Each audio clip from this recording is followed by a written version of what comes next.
وسبحان الله بكرة وأصيلا سبحان الله وبحمده سبحان الله العظيم إن الله وملائكته يصلون على النبي يا أيها الذين آمنوا صلوا عليه وسلموا تسليما. آپ سب بہت محبت اور احترام کے ساتھ درود شریف پڑھیں. اللهم صل على محمد وعلى آل محمد كما صليت على إبراهيم وعلى آل إبراهيم إنك حميد مجيد. اللهم بارك على محمد وعلى آل محمد كما باركت على إبراهيم وعلى آل إبراهيم إنك حميد مجيد.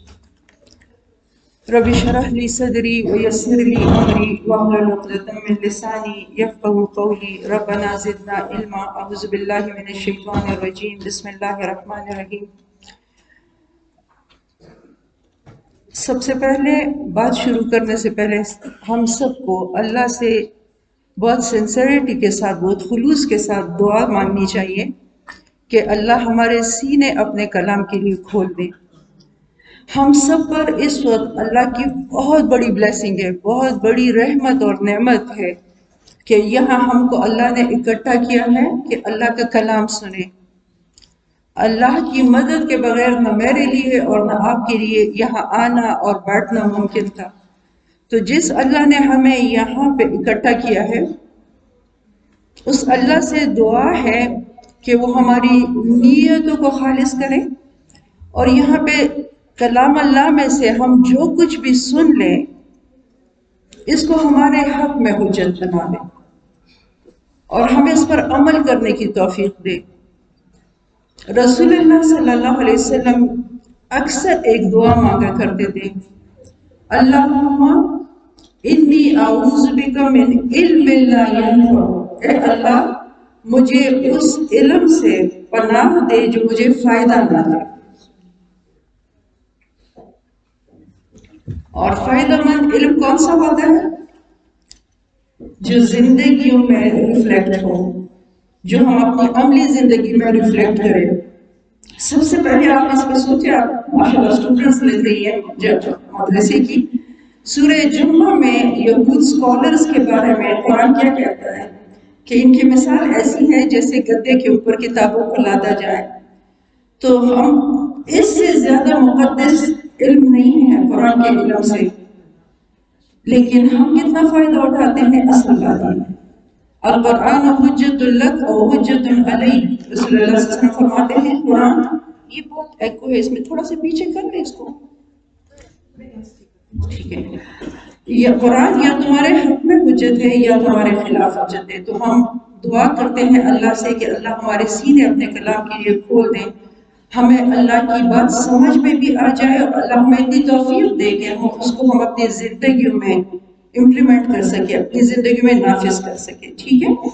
سب سے پہلے آپ کے سامنے میں صرف ایک ہی آیت رکھوں گی، سورہ زاریات کی آیت نمبر 56 نمبر آیت سورہ زاریات کی، جس میں اللہ رب العالمین ہماری زندگی کا مقصد ہمارے سامنے رکھ رہا ہے.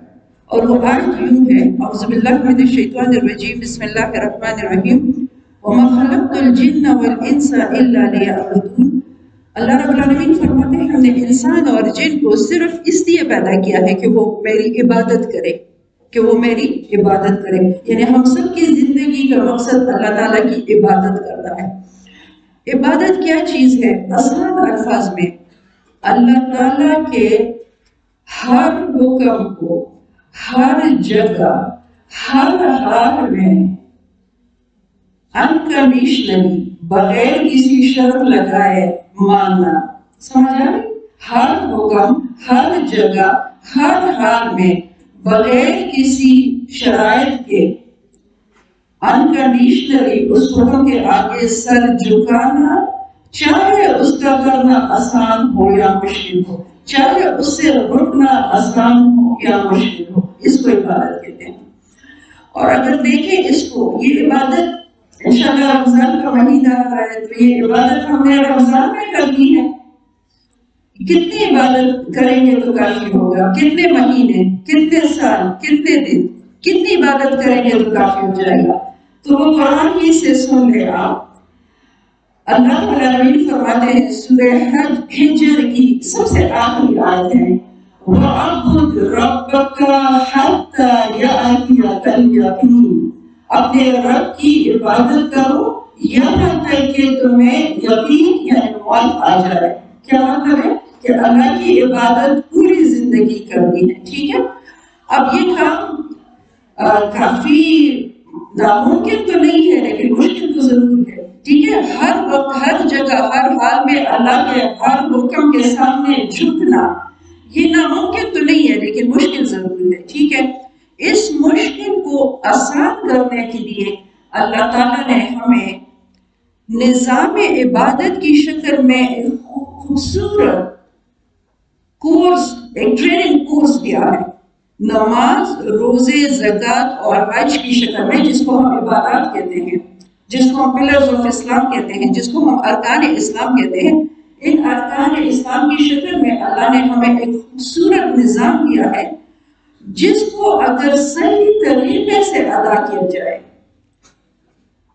ویسے ادا کیا جائے جس طرح قرآن و سنت ہم سے مطالبہ کرتا ہے، تو یہ اسلام کا نظام عبادت، نماز، روزہ، زکوٰۃ، حج، اس میں اللہ نے اتنی طاقت رکھی ہے کہ اگر اس کو ہم صحیح طریقے سے ادا کریں گے تو یہ ہمیں اس قابل بنائے گی کہ ہم ہر وقت ہر جگہ ہر حال میں اللہ کی عبادت کر سکیں۔ میری بات سمجھ آ رہی کہ نماز، روزے، زکوٰۃ، حج کا جو ٹریننگ سسٹم ہے، جو اسلام کا نظام عبادت ہے، وہ اللہ تعالیٰ نے ہمیں اس لیے دیا ہے کہ اگر وہ دیکھیں، میں نے یہ آیت خود کی، اللہ نے ہمیں اپنی عبادت کے لیے پیدا کیا، پھر میں نے کہا کتنی عبادت چاہیے، یہاں تک عبادت کریں گے جب تک ہم زندہ ہوں۔ لیکن اگر آپ دیکھیں نماز دن میں 5 دفعہ پڑھتے ہیں، اس پہ کلیکٹیولی گھنٹے سے زیادہ 2 گھنٹے سے زیادہ نہیں ملتا۔ رمضان سال میں صرف ایک دفعہ 1 مہینے کے لیے روزہ آتا ہے، ٹھیک ہے۔ اور حج اور زکوٰۃ صاحب استطاعت مسلمان پر حج زندگی میں 1 دفعہ فرض اور زکوٰۃ سالانہ ادا کی جاتی ہے۔ تو یہ تو لمیٹڈ ٹائم کے لیے عبادت ہوئی نا، تو پھر اللہ تعالیٰ یہ نماز، روزے، زکوٰۃ، حج کے ذریعے ہمیں اس اصل عبادت کے لیے تیار کرتا ہے جس کے لیے مجھے اور آپ کو پیدا کیا گیا، اور وہ اللہ تعالیٰ کی ہم وقتی عبادت ہے۔ بات کلیئر ہو گئی؟ اب اس وقت موضوع کے لحاظ سے اور ٹائم کی مناسبت سے ہم اس پر بات کریں گے کہ روزہ کس طرح اللہ تعالیٰ کی عبادت کے لیے تیار کرتا ہے، ٹھیک ہے۔ نماز کس طرح کرتا ہے، زکوٰۃ اور حج کس طرح کرتے ہیں، اس وقت اس پہ بات نہیں کریں گے۔ اس وقت چونکہ رمضان آ رہا ہے اور اللہ تعالیٰ اس روزے کو اس میں ہمارے لیے اتنی طاقت اور قوت رکھے اور ہمیں ویسے روزے رکھنے کی توفیق دے جو ہمیں پوری زندگی اللہ کی عبادت کے لیے تیار کرے، تو ہم دیکھیں گے کہ روزہ جو ہے وہ کس طرح ہمیں، اگر ہم پراپر روزہ رکھیں، صحیح روزہ رکھیں، قرآن و سنت کے مطابق رکھیں، اس روحانیت اور اسپرچویلٹی کے ساتھ رکھیں، تو روزہ ہمیں کس طرح اللہ تعالیٰ کی ہم وقت عبادت کے لیے تیار کرتا ہے، ٹھیک ہے۔ اگر ہم دیکھیں روزے کے جو احکامات ہیں سورہ بقرہ میں، یہ سارے احکامات روزے سے ریلیٹڈ جو ہے وہ 183 نمبر آیت سے 187 نمبر آیت سورہ بقرہ میں موجود ہے۔ 183 سے 187 سورہ بقرہ، اگر ہم ان آیات کو دیکھ لیں تو اس کی جو پہلی آیت ہے رمضان سے، روزے سے ریلیٹڈ، وہ ہے یا ایھا الذین آمنوا کتب علیکم الصیام کما کتب علی الذین من قبلکم لعلکم تتقون، اے لوگو جو ایمان لائے ہو، تم پر روزے فرض کیے گئے جس طرح تم سے پچھلی امتوں پر فرض کیے گئے تھے، شاید کہ تم میں تقوی کی صفت پیدا ہو، ٹھیک ہے۔ یہ سورہ بقرہ کی آیت، یہ سورہ بقرہ کی آیت 183 میں اللہ رب العالمین روزے کے بارے میں جو ہمیں حکم دیتا ہے اس میں روزے کا مقصد بھی ہمارے سامنے رکھتا ہے، اور روزے کا مقصد کیا ہے، اس آیت میں کیا ہے، تقوی، تاکہ تمہیں تقوی پیدا ہو، ٹھیک ہے۔ اب اس سے پہلے کہ ہم روزہ تقوی کس طرح پیدا کرتے ہیں اس پہ بات کریں، روزے کی جو اہمیت ہے، روزے کی جو فضیلت ہے اور اس مہینے کی جو رحمتیں ہیں، اس کو آپ اپنے سامنے رکھیں اور آپ کو ڈیفینیٹلی معلوم ہوگا کہ اس اہمیت، روزے کی اہمیت کی وجہ سے رسول اللہ صلی اللہ علیہ وسلم کا یہ اسوہ تھا، یہ طریقہ تھا کہ رمضان کے مہینے سے قبل رسول اللہ صلی اللہ علیہ وسلم اپنے ساتھیوں کو، صحابہ کرام کو اس ماہ کے خزانوں سے فائدہ اٹھانے کے لیے تیار کرتے تھے. اس ماہ کی اہمیت، اس کی فضیلت، اس کے ثواب، انسانوں کے بارے میں رسول اللہ صلی اللہ علیہ وسلم صحابہ کو خطبہ دیتے تھے تاکہ وہ اس کے لیے پراپر تیاری کر سکیں. اور میں صرف سمری آپ کے سامنے رکھ رہی ہوں کہ رمضان کے بارے میں جو آپ کو حدیث ملتی ہے کہ نفل کا ثواب فرض کے برابر اور فرض کا ثواب 70 فرض کے برابر ہو جاتا ہے. رحمتوں کے دروازے کھلتے ہیں، آسمان کے دروازے کھلتے ہیں، جنت کے دروازے کھول دیے جاتے ہیں، جہنم کے دروازے بند کر دیے جاتے ہیں، شیاطین کو جکڑ دیا جاتا ہے. اسی ماہ رمضان میں اس ہر ایک نیک عمل کا کتنا ثواب ملتا ہے. اور پھر اسی میں وہ لیلۃ القدر بھی ہے جس کی عبادت کو 1000 مہینے سے بڑھ کر بتایا گیا ہے. ٹھیک ہے، اور یہ ہم پر اللہ کی بہت بڑی رحمت ہے.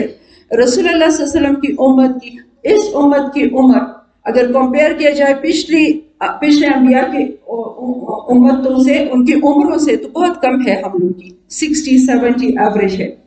اللہ تعالیٰ اتنی رحمت ہے اللہ کی کہ اللہ تعالیٰ اس کم عمر میں ہمیں وہ مواقع، وہ اپرچونٹیز پرووائڈ کرتا ہے کہ ہم اس کم عمر میں زیادہ سے زیادہ ثواب اور نیکیاں کما سکے. ٹھیک ہے، یہ ساری فضیلتیں ہیں رمضان کے.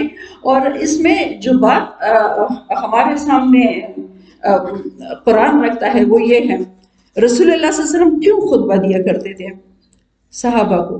تاکہ وہ شعوری طور پر اس ماہ کے لیے تیاری کر سکے، اس کی اہمیت کو مد نظر رکھتے ہوئے اس کے لیے تیاری کر سکے. دیکھیں اس میں کوئی شک نہیں ہے، بکثرت احادیث آپ کو ملے گی حدیث کی کتابوں میں اس ماہ کی فضیلت اور اہمیت کے بارے میں. لیکن آپ ایک چھوٹی سی مثال سے اس بات کو سمجھنے کی کوشش کریں. رحمت کی بارش جب ہوتی ہے، ٹھیک ہے، ہر کسان ایکولی فائدہ اٹھاتا ہے. وہ کسان جو جاگ رہا ہوتا ہے، جو بیدار ہو، جس کو اس موقع سے فائدہ اٹھانے کی اہمیت ہو اس کے سامنے، وہ فائدہ اٹھاتے ہیں. اور جو غفلت میں پڑے ہوتے ہیں، جو سوئے ہوتے ہیں، وہ رحمت کی بارش برستی ہے لیکن ان کے ہاتھ کچھ بھی نہیں آتا. تو اللہ نہ کرے، کتنے لوگ تھے جو پچھلے رمضان میں موجود تھے اور آج نہیں ہیں. ہم میں سے کسی کی بھی گارنٹی نہیں ہے، ایک دن کی گارنٹی نہیں ہے تو سال کو بہت بڑی بات ہے. شاید یہ میری اور آپ کی زندگی کا آخری رمضان ہو. ٹھیک ہے، اور آپ کو وہ حدیث بھی معلوم ہے کہ جس کا مفہوم یوں ہے کہ جو اس کی رحمت سے محروم رہا وہ محروم ہی رہ گیا. تو اس لیے ہمیں بھی شعوری طور پر اس کی پلاننگ کرنی چاہیے، اپنے لیے سوچنا چاہیے، نیت خالص ہونی چاہیے اس میں عبادتوں سے بھی پہلے کہ ہم اس کی عبادتیں اور سارا کچھ جو کرے اس سے صرف اور صرف اللہ کی رضا مقصود ہو اور آخرت کا ریوارڈ مقصود ہو. ٹھیک ہے، پھر ظاہر ہے قرآن مجید سے جو تعلق ہے، اللہ کی نافرمانی سے بچنا، زیادہ سے زیادہ نیکی کرنا، ذکر اور دعا، انفاق فی سبیل اللہ، خدمت خلق، شب قدر، اعتکاف، یہ ساری چیزیں میں صرف ریمائنڈ کرا رہی ہوں. اب سب الحمدللہ مسلمان ہیں، سب باتیں پتہ ہیں. میں صرف ریمائنڈ کرا رہی ہوں کہ ہم ان ساری چیزوں کو اپنے سامنے رکھ کے اپنے لیے پلاننگ کریں تاکہ اللہ ہمیں اس ماہ کے خزانوں سے بھرپور فائدہ اٹھانے کی توفیق دے اور ہمیں ان بد نصیب لوگوں میں شامل نہ کرے جن کی زندگی میں رمضان کا مہینہ آئے اور پھر بھی ان کی بخشش اور مغفرت نہ ہو. یہ باتیں اس کے لیے میرا ایک مشورہ ہوگا، اور وہ یہ ہے کہ رسول اللہ صلی اللہ علیہ وسلم کی احادیث، جو کوئی بھی مستند احادیث کا مجموعہ آپ اٹھا لے، کتاب اٹھا لے، اس میں روزے کا چیپٹر اٹھا کے آپ کو وہ تمام احادیث مل جائیں گی جس میں رسول اللہ صلی اللہ علیہ وسلم نے ہمیں ہدایات دی ہے. لیکن میرا ایک مشورہ ہے، سب سے پہلے وہ مشورہ میں اپنے آپ کو دے رہی ہوں اور پھر آپ کو، کہ پڑھیں لیکن کس نیت سے؟ عمل کرنے کی نیت سے. پڑھیں گی تو ضرور انشاءاللہ پڑھ بھی چکی ہوں گی، میں بھی آپ کو یاد بھی ہو زبانی، لیکن کس نیت سے ان احادیث کو دوبارہ پڑھیں، تیسری دفعہ پڑھیں اور پڑھتے جائیں. جو پڑھتے ہیں اس پر ساتھ ساتھ عمل کریں. اس لیے پڑھنے کے لیے تو رسول اللہ صلی اللہ علیہ وسلم نے ہمیں نہیں دی نا، کس لیے دی ہے؟ تاکہ ہم اس پر عمل کر سکیں. ٹھیک ہے، میں جو آپ سے بات کرنا چاہوں گی وہ یہ ہے کہ آج ایک بات انشاءاللہ ہم سمجھنے کی کوشش کریں گے، اور وہ ہے روزہ، تقوی اور قرآن کا تعلق. کیا میں نے کہا؟ روزہ، تقوی اور قرآن کا آپس میں کیا تعلق ہے. ٹھیک ہے. تو اگر ہم دیکھیں یہاں پہ سورہ بقرہ کی آیت 183 جو ابھی میں نے تلاوت کی، جس میں روزے کی فرضیت کا حکم تھا، ٹھیک ہے. اور کیا بات تھی کہ تم روزے رکھو، روزے تم پر فرض کیے گئے جس طرح پچھلی امتوں پر فرض. اس کا مطلب ہے کہ روزہ اتنی اہم عبادت ہے جو تمام انبیاء کی شریعت میں کسی شکل میں موجود تھا، ٹھیک ہے. لیکن اس پہ تو میں بات نہیں کروں گی. روزے کی ظاہری شکل کیا ہے وہ آپ سب جانتی ہیں، ایک خاص ٹائم سے ایک خاص ٹائم تک کیا کیا پابندیاں ہیں اور کیا، اس پہ میں بات نہیں کروں گی. میں روزے کے مقصد پہ بات کروں گی. اور مقصد کو سمجھنا کیوں ضروری ہے؟ ایک جسم ہے نا، آپ ایک خوبصورت جسم رکھتی ہیں، اور ایک اس کے اندر کیا چیز ہے؟ ایک روح ہے، ٹھیک ہے. روح کو اگر نکالا جائے تو آپ اس خوبصورت جسم کو پھر انسان بھی نہیں کہتی، آپ کیا کہتی ہیں؟ لاش کہتی ہیں، اور دفنانے کی فکر کرتی ہیں، ٹھیک ہے. تو روزے کا جو ظاہر ہے، جو باڈی ہے، جو شکل ہے، اس کی پابندی ضروری ہے، اس لیے کہ وہ نہیں کریں گے تو ہمارا روزہ نہیں ہوگا. لیکن اس کے ساتھ ساتھ ہم روزے کے روح کو اور مقصد کو سمجھنے کی کوشش کریں. اگر مقصد نہیں ہوگا، تقوی کا حصول نہیں ہوگا، تو پھر وہ ہمارے روزے زندہ باڈی کی طرح نہیں ہے بلکہ مردہ لاش کی طرح ہے، ٹھیک ہے. اور زندہ باڈی اور مردہ لاش میں فرق ہے نا. تو ہم قرآن نے بھی یہاں پہلی آیت میں کہ تم پر روزے فرض کیے گئے ہیں لعلکم تتقون. تو ہم مسلمانوں کا دین جو ہے اسلام بہت خوبصورت ہے، ٹھیک ہے. اتنا زیادہ زور دیتا ہے اس مقصد پر، کیوں؟ تاکہ ہم اس مقصد کو اچیو کر سکیں، اس کو حاصل کر سکیں. اس مقصد کو حاصل نہیں کریں گے تو ہم نے کیا حاصل کیا؟ اس لیے پھر وہ احادیث بھی آپ کو یاد ہوں گی نا، جس کا مفہوم یوں ہے کہ بہت روزہ دار ایسے ہیں جس کو روزے سے سوائے بھوک اور پیاس کے کچھ بھی نہیں ملتا. تو ہم تو نہیں چاہتے کہ ہم ان بدنصیب لوگوں میں شامل ہوں. لہٰذا روزے کا مقصد قرآن کہتا ہے کہ تم میں تقوی پیدا ہو، ٹھیک ہے. تقوی کیا ہے؟ تقوی کا مطلب کیا ہے؟ بچنا، ٹھیک ہے. اللہ تعالیٰ نے انسان کو ایسا بنایا ہے کہ انسان ہر اس چیز سے بچنے کی کوشش کرتا ہے جو اس کے خیال میں اس کو نقصان پہنچاتا ہے. Is it clear؟ انسان ہر اس چیز سے بچنے کی کوشش کرتا ہے جو اس کے خیال میں اس کو نقصان پہنچاتا ہے. کوئی مذاق سے بھی کہے کہ اس گلاس میں زہر ہے، پینا تو دور کی بات ہے، میں اس کو ہاتھ بھی نہیں لگاؤں. بات کلیئر ہو گئی نا؟ اس لیے کہ مجھے پتا ہے کہ یہ نقصان پہنچانے والی چیز ہے. اسکالرس ہمیں بہت پیاری بات بتاتے ہیں کہ اصل چیز جس سے ہمیں بچنا چاہیے وہ اللہ کا غضب ہے. وہ کیا ہے؟ دنیا کے نقصانات تو دنیا کی زندگی تک ہے، لیکن خدا نخواستہ اگر ہم خدا کی رحمت کے بجائے خدا کے غضب میں خدا نخواستہ گرفتار ہوئے تو وہ نیور اینڈنگ ہے، ٹھیک ہے. وہ صرف دنیا کی چند روزہ زندگی تک نہیں ہے بلکہ نہ ختم ہونے والے ہمیشہ کی زندگی تک. لہٰذا کویشچن ارائزز کہ اللہ کس بات پہ غضبناک ہوگا؟ میں نے یہی کہا نا، مطلب ہے تقوی کا کہ بچنا. کس چیز سے بچنا؟ اللہ کے غضب سے بچنا. اللہ کس چیز پہ غضبناک ہوتا ہے؟ ہر وہ کام جس کا اللہ ہمیں حکم دے اور ہم اسے نہ کریں، اور ہر وہ کام جس سے اللہ ہمیں منع کرے اور ہم اسے کریں.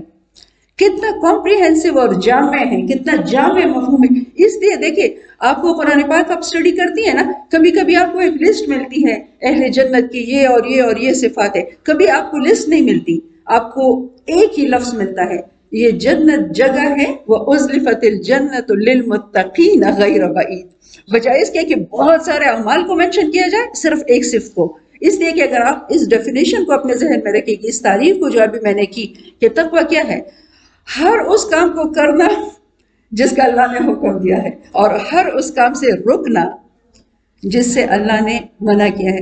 تو قرآن و سنت سے باہر ساری ہی باتیں آ گئی. جس کا قرآن و سنت نے حکم دیا ہے وہ کرو، اور جسے قرآن و سنت نے منع کیا ہے اس سے رک جاؤ. صحیح ہے، یہ ہے تقویٰ. اب ہم دیکھتے ہیں کہ روزہ جو ہم سے رکھوایا جاتا ہے، قرآن کہتا ہے روزہ رکھو تاکہ تم میں تقویٰ پیدا ہو. روزہ کس طرح تقویٰ پیدا کرتا ہے؟ کس طرح ہم روزے رکھیں کہ ہمیں تقویٰ پیدا ہو؟ دیکھیں، اول تو آپ اس بات میں سوچیں روزے میں ہم کرتے کیا ہے. ایک خاص ٹائم پیریڈ سے لے کر ایک خاص ٹائم پیریڈ تک ہم کھانے پینے سے اور چند پابندیاں جو اللہ ہم پر عائد کرتا ہے ہم اس سے رکتے ہیں. حالانکہ کھانا پینا وہ جائز بھی ہے، حلال بھی ہے اور ایسینشل بھی ہے، ضروری بھی ہے۔ کھانے پینے کے بغیر ہم زندہ نہیں، ہمیں اس طرح وجود دیا گیا ہے کہ ہم ایک خاص ٹائم کے بغیر کھانے پینے کے بغیر زندہ نہیں رہ سکتے، ٹھیک ہے نا، ایسا ہی ہے، اور کھانا پینا جائز بھی ہے، لیکن ہم ایک خاص ٹائم پیریڈ سے لے کر ایک خاص ٹائم پیریڈ تک نہ کھاتے ہیں اور نہ پیتے ہیں۔ کوئی بھی آپ سے کوشچن کرے سمپل سا، آپ کیوں نہیں کھاتی، آپ کا جواب کیا ہوگا؟ آپ کا جواب کیا ہوگا؟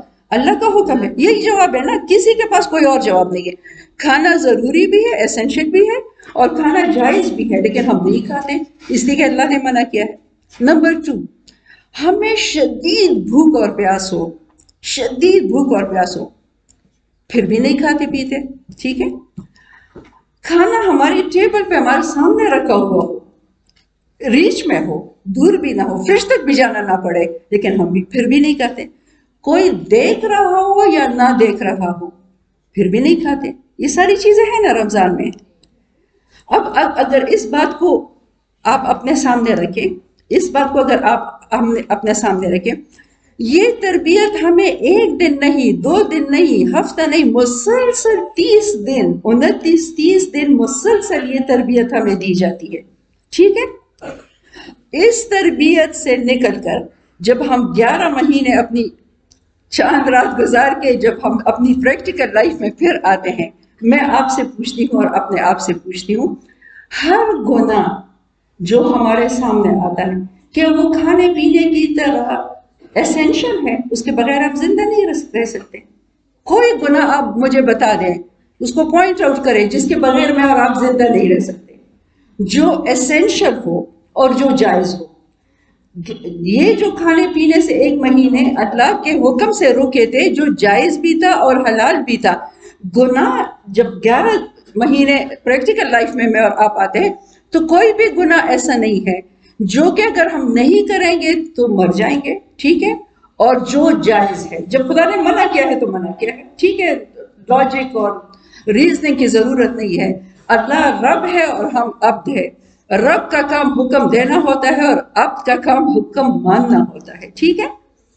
اب کوئی بھی گناہ، میں باقی 11 مہینوں کی بات کروں کہ کس طرح تقوی پیدا کرتا ہے اگر ہم اس سے تقوی لینا چاہیں، نمبر 1۔ نمبر 2، میں نے یہ بات کی تھی کہ کوئی دیکھ رہا ہو یا نہ دیکھ رہا ہو، پھر بھی ہم کھاتے پیتے نہیں ہیں۔ گناہ اکثر ہم کرتے ہیں انڈور، رات کے وقت گناہ کیے جاتے ہیں، زیادہ کرائم ریٹ زیادہ بڑھتا ہے رات کے وقت گناہ کرتے ہیں، کرٹنز کو برابر کرتے ہیں، دروازے کے اندر کرتے ہیں کہ کوئی نہ دیکھ رہا ہو، ٹھیک ہے؟ اس وقت وہ اللہ کہاں چلا جاتا ہے جس کے خوف سے ہم نہیں کھاتے پیتے تھے جب کوئی بھی ہمارے ساتھ نہ ہوتا؟ ایسے ہی ہوتا ہے نا، اس وقت بھی جب میں اور آپ گناہ کر رہے ہوتے تو کوئی بھی نہ دیکھ رہا، وَهُوَ مَعَكُمْ أَيْنَمَا كُنْتُمْ، وہ اللہ تمہارے ساتھ ہے تم جہاں بھی ہو، وہ خدا تو ہمیں کہیں نہیں چھوڑتا، ٹھیک ہے؟ اور ظاہر ہے روزہ مسلسل یہ تربیت ہمارا کرتا ہے کہ اللہ تمہیں دیکھ رہا ہے، اللہ تمہیں دیکھ رہا ہے۔ جتنی بھی تیسری بات میں نے یہ کی تھی کہ جتنی بھی شدید ضرورت ہو کھانے پینے کی لیکن ہم نہیں کھاتے، جتنی بھی زیادہ پھر گناہ کا ارج ہو، گناہ کرنے کو جی چاہتا ہے، حلال کھانے سے اللہ کے حکم سے جب روکے تھے تو گناہ جو کہ حرام ہے کیوں نہیں رک سکتے؟ اس ارج کو، اس خواہش کو ہم کیوں نہیں دبا سکتے؟ اس اللہ کے لیے جس کے لیے ہم نے حلال خوراک کو، اس ارج کو ہم نے دبایا۔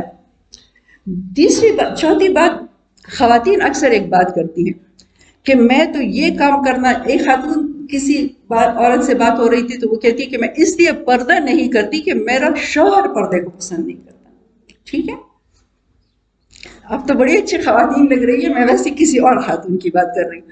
اکثر خواتین یہ بات کرتی ہیں کہ ہم یہ اور یہ، میں تو بہت جی چاہتا ہے اسلام پر چلنے میں، لیکن جو میرا شوہر ہے، شوہر کو اکثر بہانہ بناتی ہے، مجھے نہیں پتا کہ کوئی باپ اور بھائی کو بھی ہو، لیکن شوہر کو اکثر مینشن کیا جاتا ہے۔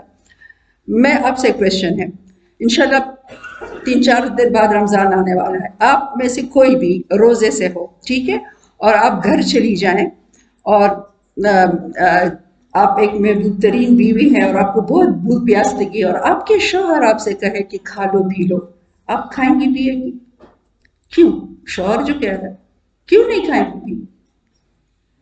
اس لیے کہ وہ حدیث رسول صلی اللہ علیہ وسلم ڈیفینیٹلی آپ نے سنی ہوگی، خالق کی معصیت میں مخلوق کی اطاعت نہیں. اتنی کمپریہنسو حدیث ہے.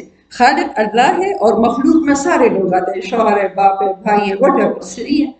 اگر اللہ کی نافرمانی کے لیے ہمیں کوئی کہے گا تو ہم اس کی بات نہیں مانیں گے. ٹھیک ہے نا، مسلمان ہیں الحمدللہ، سب سے بڑا حق ہم پر اللہ کا ہے، شوہر کا حق اللہ نے رکھا ہے، اپنے سے زیادہ نہیں رکھا. ٹھیک ہے، ہر ایک انسان کی اطاعت اللہ کی اطاعت کے دائرے کے اندر ہے.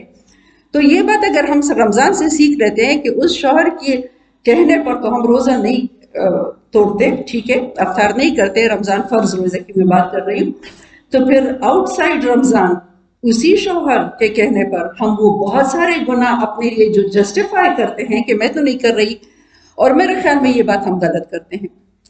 حضرت آسیہ کو جانتی ہے علیہ السلام، فرعون کی بیوی تھی. ٹھیک ہے، فرعون تھا، قرآن کہتا ہے فرعون تھا. ٹھیک ہے، اور حضرت آسیہ ایک کوئین تھی، میرے اور آپ کی طرح آرڈنری خاتون بھی نہیں تھی. ٹھیک ہے، وہ جب خود اس نے سرنڈر کیا خدا کے سامنے، حضرت آسیہ نے، تو فرعون کی فرعونیت بھی اس کو اللہ کی بندگی سے ہٹا دی سکتا. فرعون کی بیوی کی مثال سورہ تحریم نے میرے اور آپ کے ایمان کو تازہ کرنے کے لیے رکھی. ایک طرف فرعون کے ذکر سے قرآن بھرا پڑا ہے، تو ایک دفعہ تحریم میں اس کی بیوی کی مثال قرآن نے کیوں رکھی ہے؟ تاکہ ہم خواتین کا ایمان تا قیامت زندہ رہے، کہ اگر ہم خود خدا کے سامنے سرنڈر کریں، جس طرح کہ ایک مسلمان عورت کو سرنڈر کرنا چاہیے، تو فرعون جیسا خراب شوہر بھی اللہ کی اطاعت سے نہیں ہٹا سکتا. وہ شہید تو ہو گئی، بہت خوش قسمت تھی، مرنا تو ہر ایک نے ہے نا، ماشاءاللہ اس کا جو مقام ہے وہ اس وقت میرا ٹاپک نہیں ہے، لیکن اس شہید ہو گئی، لیکن اس نے سرنڈر نہیں کیا. ہم میں سے کسی کا شوہر الحمدللہ سارے مسلمان شوہر ہے، کوئی بھی فرعون جیسا نہیں ہو سکتا. ٹھیک ہے، لہٰذا یہ ایکسکیوزز ہے جو ہم کرتے ہیں. بہرحال روزہ کتنا بڑا میسج ہمیں کنوے کرتا ہے. اب یہ جو بات میں آپ کے سامنے رکھ رہی ہوں وہ یہ ہے کہ اتنی ساری باتیں مسلسل 30 دن ہمیں روزہ یہ تربیت ہماری کرتا ہے. اچھا، تربیت for the sake of training ہوتی ہے. ایک سولجر کو، ایک سپاہی کو جب ڈیپوٹیشن پہ ٹریننگ حاصل کرنے کے لیے بھیجا جاتا ہے نا، 6 مہینے کی ٹریننگ پر ایک فوجی کو جب بھیجا جاتا ہے، کس لیے تربیت دی جاتی ہے؟ کہ جب وہ تربیت حاصل کر کے واپس آئے گا تو میدان جنگ میں، بیٹل فیلڈ میں پھر اس کی وہ تربیت کام آئے گی. اس لیے نا، اس لیے تو نہیں بھیجا جاتا کہ تربیت صرف دی جاتی ہے. اس لیے اسی طرح ہم مسلمانوں کو یہ جو 1 مہینے کی تربیت دی جاتی ہے نا، یہ صرف رمضان کے روزے میں تقوی کے لیے نہیں ہے، صرف رمضان میں نیک بننے کے لیے نہیں ہے. یہ تربیت رمضان کے مہینے میں ہمیں دی جاتی ہے تاکہ جب 11 مہینے پھر ہم عملی میدان میں آئے، جس میں ہمارا جھگڑا ہوگا کس سے؟ ہمارے اپنے نفس سے، شیطان سے، اور بہت سارے ان فیکٹرز سے جو انسان کو اللہ کے راستے سے ہٹاتا ہے. تو وہ تقوی، وہ پرہیزگاری جو ہم نے وہ تربیت حاصل کی تھی، اگر پراپر حاصل کی، اگر صحیح طریقے سے اس آپ کو حاصل کی، تو وہ اتنی زیادہ خوبصورت تربیت ہے کہ ہمیں باقی 11 مہینے اللہ کی اطاعت پر کاربند رکھتا ہے، اور اللہ کی اطاعت کرنا ہمارے لیے آسان ہوتا ہے. سمجھ آ رہی ہے میری بات؟ اور پھر یہ اللہ کی بہت زیادہ رحمت ہے کہ ہر 11 مہینے بعد پھر روزے کا مہینہ آ جاتا ہے، اور وہ جو ہماری تربیت ظاہر ہے with the passage of time وہ ویسے فریش تو نہیں رہتی، تو دوبارہ اس کو تازہ کیا جاتا ہے اور ہمیں دوبارہ تربیت دی جاتی ہے. سمجھ آ گئی میری بات؟ یہ تھا اس آیت کا کہ تم روزے رکھو تاکہ تم میں تقوی پیدا ہو. اور تقوی اس لیے پیدا ہو تاکہ باقی 11 مہینے تم اللہ تعالیٰ کی بندی بن جاؤ، اللہ کے بندے بن جاؤ، جس کے لیے تمہیں، جس بندگی کے لیے تمہیں پیدا کیا گیا تھا. ٹھیک ہے، اس بات کی اگر سمجھ آ گئی نا، تو پھر اب ہم اس بات پہ بات کریں گے کہ میں نے بات کی تھی کہ ہم بات کریں گے روزہ، تقوی اور قرآن کا جو رشتہ ہے وہ آپس میں کیا ہے. اچھا، وہ تقوی کیوں ہم حاصل کریں؟ دیکھیں یہاں پہ یہ آیت میں تھا نا، یا ایھا الذین آمنوا کتب علیکم الصیام کما کتب علی الذین من قبلکم لعلکم تتقون. یہ تقوی حاصل کرو کیوں؟ قرآن کے شروع پہ جائیں، بقرہ کس طرح شروع ہوتی ہے؟ اعوذ باللہ من الشیطان الرجیم، بسم اللہ الرحمن الرحیم، الف لام میم، ذالک الکتاب لا ریب فیہ ہدی للمتقین. ٹھیک ہے، یہ تقوی حاصل کرو. تقوی کس لیے حاصل کرو؟ اس لیے قرآن تو کتاب ہدایت ہے ہی ہے، اس میں جو پوٹینشل اللہ نے رکھی ہے یہ ہدی للناس ہے، لیکن ہدایت، اس ہدایت پر چلنے کے لیے راستہ تو یہ سب کو دکھاتا ہے، لیکن راستے پر چلاتا ان لوگوں کے ہے جس میں ایک صفت ہو، اور وہ کیا ہے؟ سمجھ آ گئی کتنا خوبصورت لنک ہے، کیا تعلق ہے روزے کا تقوی سے اور تقوی کا قرآن پاک سے. ٹھیک ہے، اب یہ جو بات ہو رہی ہے تاکہ تم تقوی حاصل کرو، تم قرآن کے راستے پر چل سکو، اس ہدایت سے فائدہ اٹھا سکو. اگر ہم اس بات کو سمجھنے کی کوشش کریں قرآن کی اس آیت سے، جو روزے کے احکامات ہیں نا، یہ بیچ والے احکامات میں چھوڑ رہی ہوں جس میں تمام مسائل ہے. اگر ہم اس آیت پہ آ جائے کہ جس میں اللہ رب العالمین فرماتے ہیں شہر رمضان الذی انزل فیہ القرآن، رمضان کا مہینہ وہ مہینہ ہے جس میں قرآن نازل کیا گیا. ٹھیک ہے، اور وہ قرآن کیا ہے؟ پھر قرآن کی صفات ہے ہدی للناس، یہ گائیڈنس ہے، یہ ہدایت ہے پوری انسانیت کے لیے. وبینات من الہدی والفرقان فمن شہد منکم الشہر فلیصمہ. یہ رمضان کا مہینہ وہ مہینہ ہے جس میں قرآن نازل کیا گیا، جو انسانوں کے لیے سراسر ہدایت ہے اور ایسی واضح تعلیمات پر مشتمل ہے جو راہ راست دکھانے والی اور حق و باطل کا فرق کھول کر رکھ دینے والی ہے. لہٰذا اب سے جو شخص فمن شہد منکم الشہر فلیصمہ، تم میں سے جو بھی اس مہینے کو پائے اس میں روزے رکھے. اگر ہم اس بات پہ سوچیں کہ یہاں پہ میں جو بات کر رہی ہوں وہ یہ ہے کہ ہم رمضان کے مہینے میں جو روزے رکھتے ہیں، ہم رمضان کے مہینے میں جو روزے رکھتے ہیں، روزہ بذات خود ایک عبادت ہے. 3 باتیں میں آپ کے سامنے رکھ رہی ہوں. رمضان کے مہینے میں جو ہم روزے رکھتے ہیں، سب سے پہلے ہم بات اس پہ کریں گے کہ روزہ ایک عبادت ہے، ایک بہت خوبصورت عبادت ہے، ایک اہم عبادت ہے، ارکان اسلام میں سے ایک ہے، پلرز آف اسلام میں سے ایک جو ہے وہ روزہ ہے، ایک عبادت ہے. دوسری ہم نے بات کیا کہ روزہ تقوی کے حصول کا ذریعہ ہے. 2 باتیں ہو گئی. آپ غور سے سنیں، میں اینڈ میں کوشچنز کروں گی.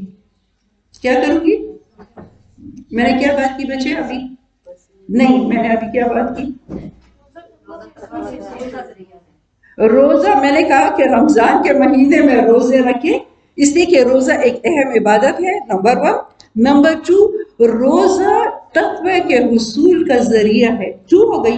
یہ ابھی جو میں نے آیت پڑھی، اس آیت میں ہے کہ تم رمضان کے مہینے میں روزے رکھو تاکہ اس نعمت پر اللہ کا شکر ادا کرو جو قرآن کی شکل میں تمہیں دیا گیا ہے. دیکھیں اس آیت، اس کا آخری جو ٹکڑا ہے نا، یہ جو آیت میں نے ابھی آپ کے سامنے پڑھی، اس کا آخری ٹکڑا بہت ہی خوبصورت ہے. وہ یہ ہے کہ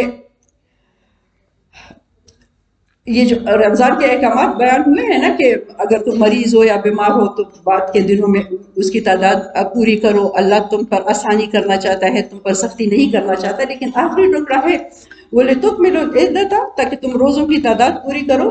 وَلِتُكَبِّرُوا اللَّهَ عَلَىٰ مَا هَدَاكُمْ وَلَعَلَّكُمْ تَشْكُرُونَ، اور تم اس نعمت پر اللہ کا شکر ادا کرو جو قرآن کی شکل میں تمہیں رمضان کے مہینے میں دیا گیا ہے. تو کیا باتیں میں نے کی؟ میں دوبارہ اس کو سٹریس کر رہی ہوں. میں ضرور چاہتی ہوں آپ اس بات کو سمجھیں کہ رمضان کے مہینے میں روزہ رکھنا، روزہ خود ایک عبادت ہے، نمبر 1. نمبر 2، روزہ تقوی کے حصول کا ذریعہ ہے. اور نمبر 3 جو ابھی آیت میں نے پڑھی، اس میں یہ ہے کہ رمضان کے مہینے میں روزہ صرف عبادت اور صرف تقوی کے حصول کا ذریعہ نہیں ہے، بلکہ اس عظیم نعمت پر جو اس رمضان کے مہینے میں قرآن کی شکل میں ہمیں دیا گیا ہے، اس پر اللہ تعالیٰ کا شکر اور اللہ تعالیٰ کی کبریائی کا اظہار ہے اور اللہ تعالیٰ کا شکر ادا کرنا ہے. دیکھیں ایسا نہیں ہے، آپ تھوڑا سا سوچیں اس بات پہ، ایسا نہیں ہے کہ ہم کسی بھی مہینے میں روزے رکھ دیں تو روزے ہو جائیں گے، ایسا تو نہیں ہے نا. ایسا تو نہیں ہے کہ امت مسلمہ بس ایک مہینے کے روزے رکھے، بلکہ روزے کے مہینے کے لیے ایک خاص مہینے کو مخصوص کیا گیا ہے. اور اس مہینے کے بارے میں ابھی آپ نے کس آیت میں کیا سنا کہ یہ وہ مہینہ ہے جس میں قرآن نازل کیا گیا ہے. اس کا مطلب یہ ہے کہ روزے کے مہینے میں جو ہم روزے رکھتے ہیں، روزہ خود ایک بہت بڑی عبادت ہے، لیکن یہ روزہ رکھنا ہم بطور شکر گزاری رکھتے ہیں، اللہ کا شکر ادا کرتے ہیں اس نعمت پر جو قرآن کی شکل میں اس مہینے میں نازل کیا گیا. بات سمجھ آ گئی؟ کلیئر ہے یہ بات؟ اب یہ اس سے بڑھ کے کوئی بھی نعمت نہیں ہے، قرآن سے بڑھ کر کوئی بھی نعمت نہیں ہے اگر میں اور آپ اس کا شعور رکھتے ہیں. اس لیے قرآن کے بارے میں کہتے ہیں ہوا خیر مما یجمعون، یہ قرآن ان تمام نعمتوں سے بہتر ہے جسے یہ لوگ جمع کر رہے ہیں. ہم کیا جمع کرتے ہیں؟ دولت، ڈگریاں، اسٹیٹس، واٹ ایور نعمتیں جو ہم دنیا میں جمع کرتے ہیں، وہ ساری نعمتیں اس وقت تک مجھے اور آپ کو فائدہ دیتی ہیں جب تک میں اور آپ زندہ ہیں. دا مومنٹ میں اور آپ مر جاتے ہیں نا، ہم بلینئر بھی ہو، ہم اس چیک پر دستخط نہیں کر سکتے جس پیسوں سے بینک بھرے پڑے ہیں. ہم ان ولاز میں ایک دن اور نہیں رہ سکتے جسے ہم نے بڑی محبتوں سے بنایا ہے. ہم وہ ہزاروں سوٹ اور ہنڈریڈز کے حساب سے سوٹ اور وہ نعمتیں وہ ہم نہیں استعمال کر سکتے. دا مومنٹ میں اور آپ ختم ہو جائے تو بات ختم ہو جاتی ہے. قرآن کو کیوں ان تمام چیزوں سے بڑی نعمت کہا گیا ہے؟ اس لیے کہ قرآن وہ نعمت ہے جو جس پہ اگر ہم چلیں گے تو ہماری یہ ختم ہونے والی نعمتوں اس کو کنورٹ کر دے گا نہ ختم ہونے والی نعمتوں میں. آخرت میں ہماری ختم ہونے والی زندگی جب کنورٹ ہوگی، ہمارا تو ایمان ہے کہ ہماری زندگی شروع ہی اس وقت ہوتی ہے جب ہم مر جاتے ہیں. ٹھیک ہے، یہ تو ایک ٹیمپریری عارضی تھوڑا سا ٹائم ہمیں امتحان کے لیے دیا گیا. اصل زندگی تو آخرت کی زندگی ہے. تو آخرت کی زندگی میں نہ ختم ہونے والی نعمتیں ہمیں کس کے ذریعے سے ملیں گی؟ اس کتاب پر ہم چلیں گے. ٹھیک ہے، اس لیے یہ خدا کی سب سے بڑی نعمت ہے. اب جتنی نعمت بڑی ہوگی اتنا وہ حق رکھتی ہے کہ اس کا شکر ادا کیا جائے. Is it clear؟ نعمت جتنی بڑی ہوگی اتنا وہ حق رکھتی ہے کہ اس کا شکر ادا کیا جائے. اب اگر ہم قرآن کو واقعی نعمت سمجھتے ہیں تو اس کی شکر گزاری کیا ہوگی؟ اس کا شکر کیسا ہوگا؟ اس کا شکر ایسا ہوگا کہ میں اور آپ اگر اس نعمت کا شکر ادا کرنا چاہتے ہیں تو ہمیں اپنے آپ کو اس مقصد کے لیے تیار کرنا ہوگا جس مقصد کے لیے یہ قرآن مجھے اور آپ کو دیا گیا ہے. باتیں مشکل تو نہیں کر رہی. میں نے ایک تو یہ بات کی کہ یہ سب سے بڑی نعمت ہے، سب سے زیادہ شکر کا حق رکھتی ہے. اب شکر قرآن کا کس طرح؟ شکر قرآن کو کس کرنے سے، اس کو خوبصورت کور پہنانے سے، اس کو بہت ہائٹ پہ رکھنے سے، اس کو چومنے چاٹنے سے تو شکر ادا نہیں ہوگا. شکر کس طرح ادا ہوگا؟ شکر میں اور آپ اگر اس نعمت کا واقعی شکر ادا کرنا چاہتے ہیں تو اس کا طریقہ یہ ہے،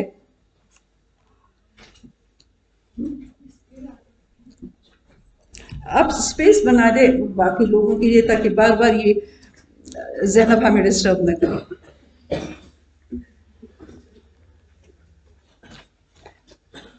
کسی سے پوچھتی ہوں تاکہ آپ ذرا جاگ جائے.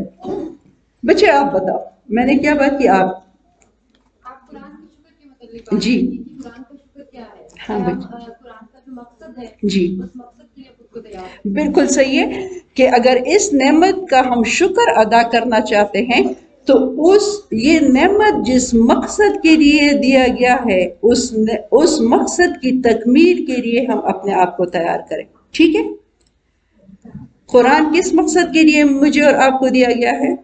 وہ دو ہے. قرآن جس مقصد کے لیے مجھے اور آپ کو دیا گیا ہے وہ دو ہے، خود اس پر چلنا اور پوری انسانیت کو اس کی طرف دعوت دینا، بالکل کلیئر ہے، خود اس پر چلنا، ٹھیک ہے، اور دوسروں کو پہلی وہی رسول اللہ صلی اللہ علیہ وسلم کو اقرا دی گئی اور دوسری قم فانذر، بات ہی کلیئر، صحیح ہے، ہم الحمدللہ ان باتوں کو جانتے ہیں، خود اس پر چلنا اور دوسروں کو اس کی طرف انوائٹ کرنا، اس کو دعوت دینا۔ اب اگر ہم دیکھتے ہیں اس بات کو، اب میں آتی ہوں اصل بات کی طرف، ہم اپنا آج پریکٹیکل باتیں کریں گے۔ اگر ہم واقعی اس کو سب سے بڑی نعمت سمجھتے ہیں، اور مجھے اور آپ کو یہ بات کلیئر ہے، ماشاءاللہ آپ تو اسٹوڈنٹس ہیں، آپ کو تو مجھ سے زیادہ معلوم ہوگا کہ قرآن اسی دو مقاصد کے لیے مجھے اور آپ کو دیا گیا کہ ہم اس پر خود چلیں، اپنی زندگی کو اس کے مطابق بنائیں اور اوروں کو اس کی طرف انوائٹ کریں۔ سب سے پہلے یہ پہلی بات پہ بات کریں گے، کس بات پر؟ کہ خود اس پر ہم کتنا عمل کرتے ہیں، ٹھیک ہے؟ آج اس طرح بات نہیں کریں گے، کلیئر بات کریں گے، ایگزامپل سے بات کریں گے، مثالوں سے بات کرتے ہیں، ٹھیک ہے؟ ہم جو بات کرتے ہیں خود عمل کرنا، اول تو میں یہ بات آپ سے پوچھوں گی کہ یہ اگر اتنی بڑی عظیم نعمت ہے اور ڈیفینیٹلی ہے تو ہم اس کو پڑھتے تو ہیں نا، اور بہت پڑھتے ہیں، اور انشاءاللہ اب جو مہینہ آنے والا ہے اس میں تو بہت ہی پڑھیں گے، ٹھیک ہے؟ کتنے ختم قرآن ہوں گے انشاءاللہ، اور کتنے حفظ قرآن ہوں گے، اور کتنے تراویح میں قرآن پاک کو الحمدللہ پڑھا جائے گا، ریسائٹ کیا جائے گا۔ کویسچن ارائزز، کیوں کرتے ہیں ایسا کہ ہمیں ثواب ملے؟ تو ڈیفینیٹلی ثواب ملے گا، یہ اٹس ناٹ این آرڈنری بک، یہ اللہ کی کتاب ہے، ایک ایک لفظ پڑھنے سے ثواب ملتا ہے، اور آپ سب جانتی ہے کہ ایک ایک حرف پہ ثواب ہے، ٹھیک ہے؟ ثواب تو ملے گا، کب ملے گا اس کی طرف میں بعد میں آتی ہوں۔ ہم اس کو کیوں پڑھتے ہیں، ہم مسلمان؟ میں دو کویسچنز آپ کے سامنے رکھتی ہوں، ہم کیوں پڑھتے ہیں اس کو اور اللہ نے کیوں نازل کیا ہے؟ دو ڈیفرنٹ کویسچنز ہیں نا۔ ہم مسلمان اگر جنرلی آپ مسلمانوں سے پڑھے تو یہی جواب ملے گا، ہم ثواب کے لیے پڑھتے ہیں، برکت کے لیے پڑھتے ہیں، رحمت کے لیے پڑھتے ہیں، چاہے حرام پیسوں سے گھر بنایا ہو لیکن وہ بابرکت ہو جائے تو ختم قرآن کرتے ہیں نا، ٹھیک ہے؟ بچے اور بچی کا انٹری ٹیسٹ آنے والا ہے، ایڈمیشن ہونے والی ہے تو اس کے لیے پڑھتے ہیں، بیمار ہے تو پڑھتے ہیں، دل اداس سے تو پڑھتے ہیں، اللہ بذکر اللہ تطمئن القلوب، اور یہ ساری چیزیں ہم پڑھتے ہیں اور ہمیں ثواب بھی مل جاتا ہے، ہمیں اطمینان بھی مل جاتا ہے، ہمارے وہ چھوٹے چھوٹے مقاصد بھی حل ہو جاتے ہیں جس کے لیے میں آپ کو بتا رہی ہوں۔ لیکن اللہ نے یہ اس کے لیے نازل نہیں کیا، جس نے بھیجا ہے اس کتاب کو اس نے کس لیے نازل کی؟ قرآن آپ جہاں بھی اٹھا کے دیکھیں اور جو بھی آیت قرآن کے مطابق، قرآن میں لفظ قرآن آپ کو ملے گا، آپ کو کسی نہ کسی شکل میں ایک ہی بات ملے گی، ہدا، ہدایت، گائیڈنس۔ الف لام میم ذالک الکتاب لا ریب فیہ، فوراً ہی آتی ہے بات ھدی للمتقین، صحیح ہے؟ تو اللہ تعالیٰ نے اس کتاب کو ہدایت کے لیے بھیجا ہے، اور آدم علیہ السلام کو جب زمین پہ بھیجا گیا تو یہی بات آئی نا، فَإِمَّا يَأْتِيَنَّكُم مِّنِّي هُدًى، ہدایت نامہ تو آئے گا، ہدایت تو آئے گی، ٹھیک ہے؟ اب دیکھیں اگلے ٹکڑے کو ذرا غور سے سنیں، فَإِمَّا يَأْتِيَنَّكُم مِّنِّي هُدًى فَمَن تَبِعَ هُدَايَ فَلَا خَوْفٌ عَلَيْهِمْ وَلَا هُمْ يَحْزَنُونَ، ایسا ہی ہے نا الفاظ؟ ہدایت آئے گی، ہدایت ہے ہمارے پاس الحمدللہ۔ اب قرآن نے کہا اگلا ٹکڑا اس آیت ہے، فَمَن تَبِعَ هُدَايَ، تبع جس نے پیروی کی، جس نے فالو کیا، جو اس کے پیچھے چلا، جس نے اس کو اپنی زندگی میں دیا، یہی مطلب ہے نا تبع۔ اگر لفظ ہوتا فَمَن قَرَأَ هُدَايَ پھر کیا ہوتا؟ جس نے تلاوت کی، فَمَن حَفَظَ هُدَايَ جس نے حفظ کیا، لیکن قرآن نے فَمَن تَبِعَ هُدَايَ جس نے اتباع کیا، جس نے فالو کیا، اور ظاہر اتباع کے لیے، فالو کرنے کے لیے ہم قرأت بھی کریں گے اور حفظ بھی کریں گے، وہ تو ساری سٹیپس ہے، لیکن مقصد تو وہ نہیں ہے، مقصد تو میمورائزیشن نہیں ہے، مقصد تو صرف حفظ کرنا نہیں ہے، مقصد تو صرف پڑھنا نہیں ہے، مقصد کیا ہے؟ مقصد عمل کرنا ہے۔ ظاہر ہے اس میں ہدایت ہے۔ اچھا بات یہ ہے کہ کتنی ہدایت ہے؟ کیا قرآن ہمیں کسی خاص ایک فیلڈ میں ہمیں ہدایت دیتا ہے؟ ہمیں قرآن عبادات کے بارے میں کہتا ہے یا ہمیں صرف معاملات کے؟ کتنی ہدایت ہے؟ یہ کوئی کمپریہنسو ہدایت ہے، جامع ہدایت ہے یا نہیں؟ ایک جگہ پہ گائیڈ کیا اور ایک جگہ پہ نہیں کیا؟ تو میرے خیال میں سورہ المائدہ کی ایک آیت کا ایک ٹکڑا میں آپ کے سامنے رکھتی ہوں. الیوم اکملت لکم دینکم واتممت علیکم نعمتی ورضیت لکم الاسلام دینا. یہ پڑھی ہے نا آیت. آج کے دن میں نے تمہارا دین تمہارے لیے مکمل کیا. اور اللہ کہتے ہیں کہ اپنی نعمت کی تکمیل کی تم پر. اور وہ نعمت کی تکمیل کیا ہے؟ قرآن کی نعمت، اسلام کی نعمت تمہیں دی. دین اسلام کو تمہارے لیے، دین اسلام کیا ہے؟ قرآن کا راستہ ہے. اس کو تمہارے لیے وے آف لائف، دین وے آف لائف کو کہتے ہیں نا، زندگی بسر کرنے کے طریقے کو کہتے ہیں. تمہارے لیے اسلام کو پسند کیا. اب اگر اسلام مکمل ضابط حیات ہے، مکمل ضابط حیات ہے، تو اس کا مطلب یہ ہے کہ قرآن صرف ہمیں عقیدے کے بارے میں ہدایت نہیں دیتا. قرآن ہمیں عقیدے کے بارے میں بھی بتاتا ہے، عبادات کے بارے میں بھی بتاتا ہے، اخلاقیات کے بارے میں بھی بتاتا ہے، معاملات اور ڈیلنگز کے بارے میں بھی بتاتا ہے، سیاست کے بارے میں بھی بتاتا ہے، معاشرت اور معیشت کے بارے میں. ظاہر ہے اگر یہ مکمل ہدایت نامہ ہے تو یہ پاسبل نہیں ہے کہ زندگی کا کوئی ایسا ایک گوشہ بھی ہمارا ہوگا، انفرادی اور اجتماعی دونوں، جس میں قرآن نے مجھے اور آپ کو گائیڈ نہ کیا. ٹھیک ہے، ڈیفینیٹلی مکمل ہدایت نامہ ہے. تو باتھ روم جانے کے طریقے سے لے کر حکومت کرنے کے طریقے تک انسٹرکشنز قرآن و سنت کی تعلیمات میں موجود ہیں. اب اگر ایسا ہے، ٹھیک ہے، یہ تو میں نے بات یہ کی تھی کہ ہم اپنا جائزہ لیں کہ ہم کتنا اس ہدایت پر عمل کرتے ہیں اور اللہ کے شکر گزار بنتے ہیں. ٹھیک ہے، تو اگر ہم اپنی زندگی سے چند مثالیں لیں. انشاءاللہ ابھی رمضان شروع ہوگا. پہلے دن کی سورہ فاتحہ کو کراس کر کے آپ جائیں گی کس سورت پر؟ بقرہ پہ. ٹھیک ہے، ہم لوگ گھروں میں پڑھیں گے اور ہمارے مرد حضرات رات کو تراویح میں بڑی خوبصورت تلاوتیں سنیں گی. ٹھیک ہے، سورہ بقرہ میں یہ آیت موجود نہیں ہے کہ تم نے سودی کاروبار نہیں کرنا.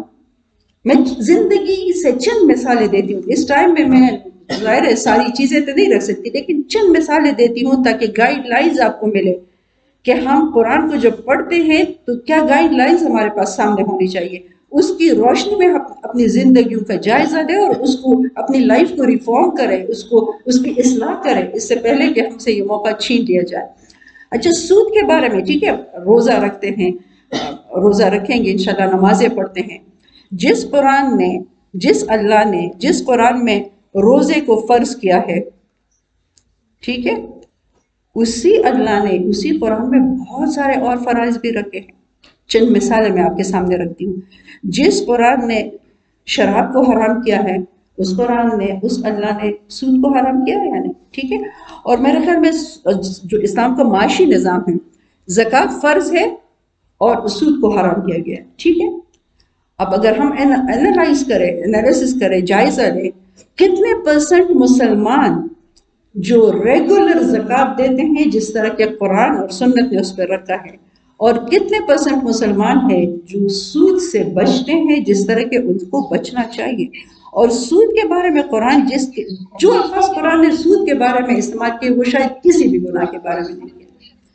فَأَذَنُوا بِحَرْبٍ مِّنَ اللَّهِ وَرَسُولِهِ کہ اگر تم اس چیز سے نہیں بچتے تو اللہ کے رسول صلی اللہ علیہ وسلم سے لڑنے کے لیے تیار ہو جاؤ. کس میں اتنی گٹس اور جرت ہے کہ خدا اور رسول صلی اللہ علیہ وسلم سے لڑے، اور جس نے لڑنے کی جرت کی ان کا انجام کیا ہوا دنیا میں اور آخرت میں کیا ہونے والا. اب دیکھیں، روزہ تو ہم رکھتے ہیں، تلاوت تو ہم کرتے ہیں، لیکن خدا نخواستہ ایسا تو نہیں ہے کہ بڑی بڑی باتیں، یہ چھوٹی باتیں نہیں ہیں. فرائض ہوتے ہیں اور حرام ہوتے ہیں. ہمارے سارے جھگڑے مباح چیزوں پر اور ایسی چیزوں پہ اس پہ نہ. قرآن بھی کہتا ہے کہ اگر تم اجتناب کرو کبائر سے تو یہ چھوٹے چھوٹے اللہ ویسے ہی معاف کرے گا. ہم بڑی بڑی باتیں، کتنے % مسلمان، کتنے لوگ ہیں. آپ میں سے آسان جائزہ ہے، اپنے سے شروع کریں، اپنے گھروں میں، اپنے رشتہ داروں میں، اپنے سوشل سرکل میں دیکھیں کتنے لوگ ہیں جن کا کاروبار سودی ہے. وہ ہر چند مہینے بعد جاتے ہیں عمرہ ادا کرنے. متقی وہ نہیں ہے جو عمرہ کرتا ہے، متقی وہ ہے جو حرام سے بچتا ہے. ہم عمرہ نہیں ادا کریں گے تو اللہ ہمیں جہنم میں نہیں ڈالے گا، لیکن ہم سودی کاروبار کریں گے اللہ ہمیں ڈیفینیٹلی جہنم میں ڈالے گا. قرآن کے الفاظ سن لیں، وَمَنْ عَادَ فَأُولَٰئِكَ أَصْحَابُ النَّارِ هُمْ فِيهَا خَالِدُونَ. جہاں سود کا ذکر ہے نا کہ اس گناہ کے بعد بھی جو اسے نہیں رکا وہ دوبارہ کرتا ہے وہ اصحاب النار ہے۔ قرآن نے یہ نہیں کہا کہ اگر سودی کاروبار مائیکل اور جان کرے تو وہ تو جہنم ہے، اور اگر عبداللہ اور عمر کرے تو خیر ہے۔ قرآن نے کہا جو بھی اس کام کو کرے گا اس کا تو جو ہم قرآن پڑھتے ہیں نا، اب تلاوت کرتے ہیں اور جو سنتے ہیں، ذرا ان چیزوں پہ گزرے نا، یہ تو ہدایت ہے۔ ہدایت ہے اس سے کہ وہ چیز لے لے جس سے قرآن ہمیں کہتا ہے کہ لو، اور اس چیز سے رک جائے جس سے قرآن مجھے اور آپ کو منع کرتے ہیں۔ اچھا، اس کے بعد اگر ہم دیکھیں، میں صرف چند مثالیں دیتی ہوں کہ اس کے بعد اگر ہم دیکھیں کہ قرآن اگر مکمل ضابط حیات ہے تو زندگی کے ہر فیلڈ میں ہمیں گائیڈ کیا کہ حیا کے بارے میں، ڈریس کوڈ کے بارے میں، پردے کے بارے میں کوئی ہے قرآن پاک میں کچھ یا نہیں؟ یہاں اس معاملات میں یہ قرآن جو ہے خالی ہے۔ کتنی صورتیں ہیں قرآن کی؟ 114، 114 صورتیں ہیں نا۔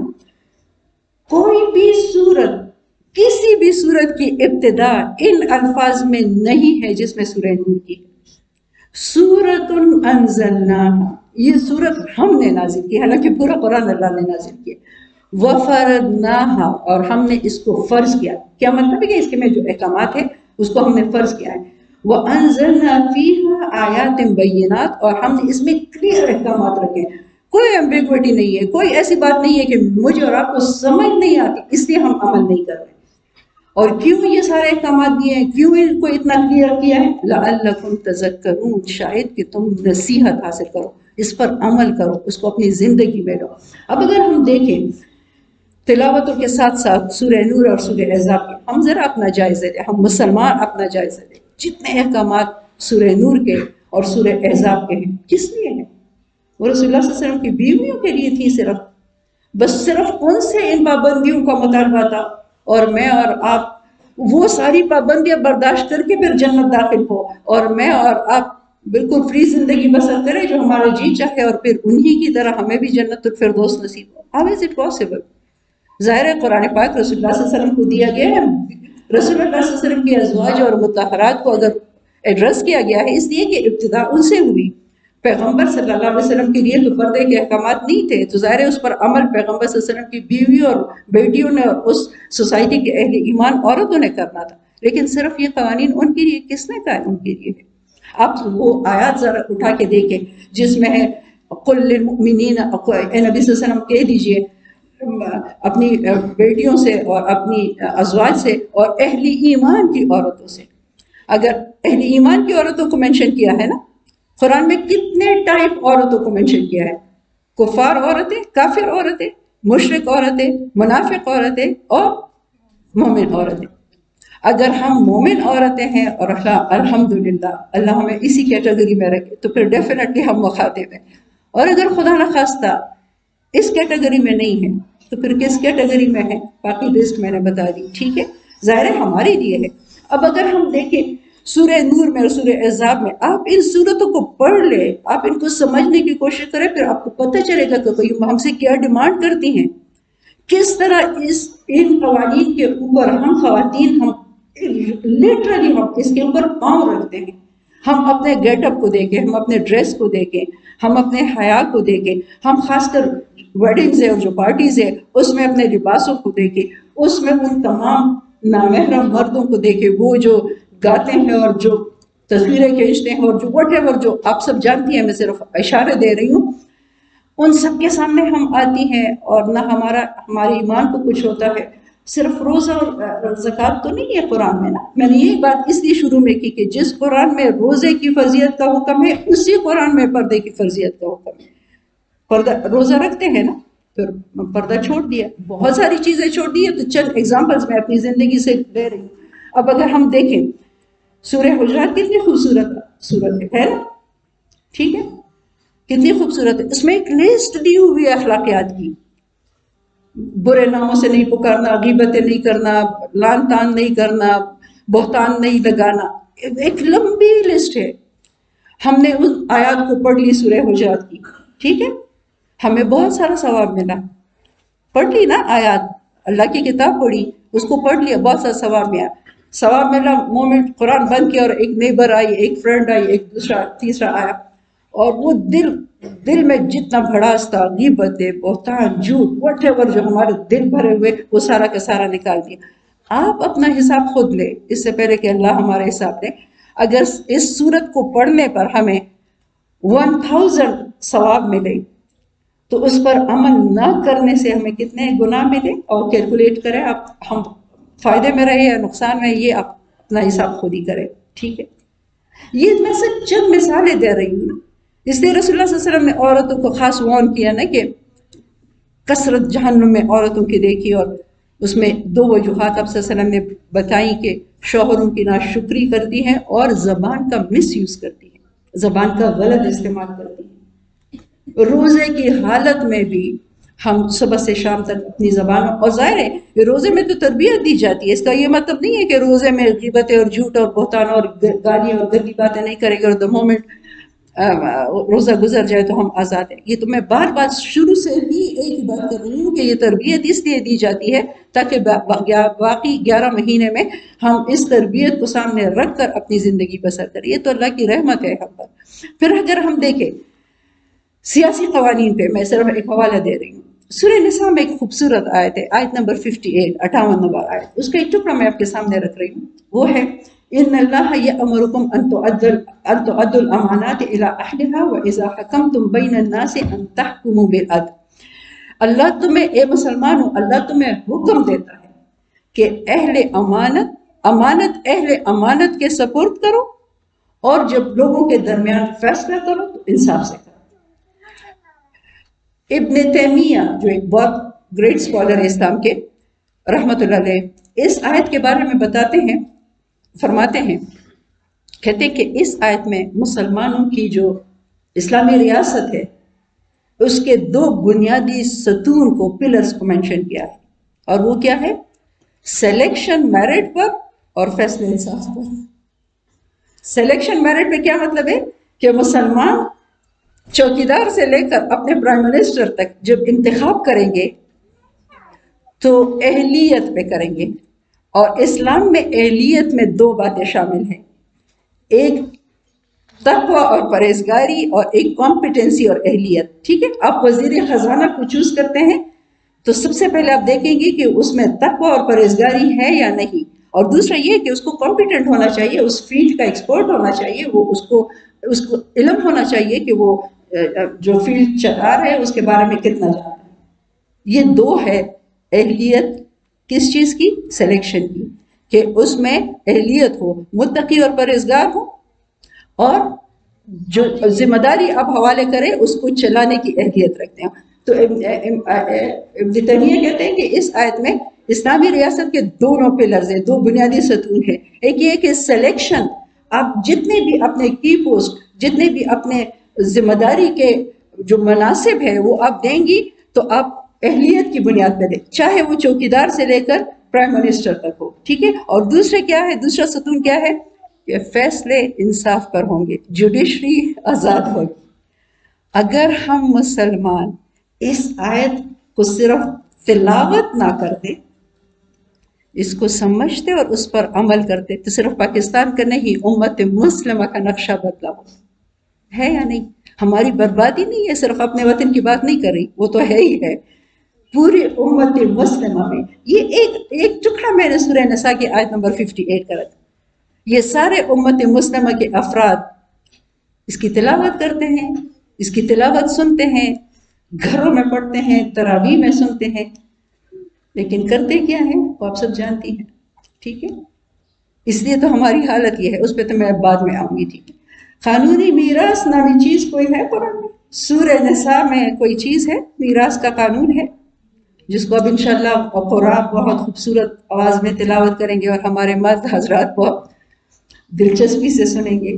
کتنے % ہمارے مسلمان ہیں جنہوں نے قانونی میراث کو سرے سے، اس چیپٹر بھی کو اپنی زندگی کو، اتنی ہماری جرأت نہیں ہے۔ نحن نزلنا الذکر وإن له لحافظون، اللہ نے اس ذکر کو نازل کیا اور اللہ نے اس کی حفاظت کا ذمہ لیا ہے، ہم کر نہیں سکتے کہ اس کو نکال دیں یہاں سے، لیکن جب پریکٹیکلی زندگیوں سے تو نکالا ہے نا۔ کتنے ہیں ہم کہ وہ قانونی میراث پر ویسے ہی عمل ہوتا ہے، عورتوں کو اور خواتین کو اور بیٹیوں کو ویسے ہی میراث ملتی ہے جس طرح اللہ نے دی ہے، یہ ان کا رائٹ ہے، اس لیے کہ خدا نے دیا۔